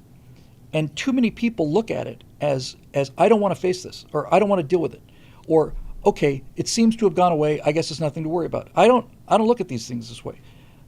To me, this event was a free way of God saying, hey, if you don't do something different, then you are going to have a stroke or a heart attack or whatever the case may be. So I just look at it as a genuine gift from heaven, and I am tracking this down until we find the answer. So I'm only saying this not to aggrandize myself, because I don't like wearing this monitor and all the rest of it.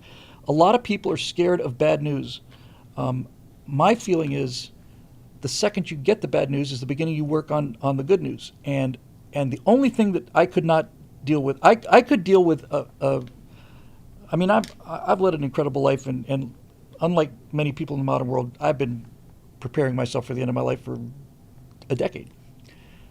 I don't obsess about it. I just clear about it. I've had an incredible run, and if it were to end tomorrow, then I couldn't be happier. Not about going, but it's been amazing life. My point is, if you've had a symptom of something, or something that is gnawing away at you, and my wife is like this, frankly. Natasha is somebody who has symptoms and doesn't want to deal with them. I have to drag her to the doctor because she doesn't want to hear bad news. And I've dragged her to the doctor a bunch of times, and it turned out it was not bad news any of the times. But the only thing I could not deal with, I could deal with hey, you've got this terminal disease thing. Got no choice, right? You have to deal with it. Wasn't happy about it, but you'd have to deal with it. The one thing that I couldn't bear, the thing that would break me emotionally, is if I were to go to a doctor and have a doctor say to me, if you'd come to me when you first had the symptoms 2 years ago, we would have treated this, or we would have done surgery, we would have done chemo, radiation, you'd be good for another 20 years. But you waited and you knew, and now it's too late to do anything. That's what I cannot handle. So I would just simply say, for anybody out there who has symptoms of something, and you're maybe afraid to look at it, or you're telling yourself it's nothing, get it looked at, because it's eating at you, and it's better to get the relief, because 95 times out of 100 it's not bad news at all. Yeah. Alex Hooper got it exactly right. He says, if you find out you have cancer, it's a good thing because you had cancer. Yes. The only thing worse than, I said this before with dealing with the federal government, the only thing worse than going into your basement and finding out that termites have eaten out the foundation is not going down to the basement and finding out that termites have eaten out the foundation. Once you get down there, you can start rebuilding. You can start doing something about it, and the house hasn't collapsed yet. So just saying, if it turns out that one of those people watching this either live or recorded, just just track it down until you know what it is or isn't, and don't let complacency put you in a situation where you could have done something about it and didn't. So that's it. This thing's pretty cool. It's got a little button I push. If it turns out I'm feeling something like a little out of the ordinary, I push a button. It's monitoring me as we speak. Even as we speak, there are technicians probably somewhere at Bethesda or someplace like that. And I reckon there's probably 60 or 70 guys been assigned to my case only. So everybody's watching a different layer of the chart. There's an entire room dedicated to my personal health. And this thing is transmitting constantly. You see the slightest thing, and just leap into action. But that's basically what's happening. So they're monitoring my heart over the course of a week so that transient events that may have caused the ischemia can be identified, and we can find out what they are, and we can deal with them. I have, once that ischemia happened, I gave up the big three, my three staples: sugar, saturated fats, and salt. That's all I ate was salt, sugar, and saturated fats. Gave them all up. Started walking, not as much as Janie walks. Janie's a freaking monster. She does 10,000 steps a day. I'm working up to it. I'm doing 6,000 probably every other day. But that's more than I was doing before. And I haven't had any French fries. I haven't had any milkshakes. I've been nothing.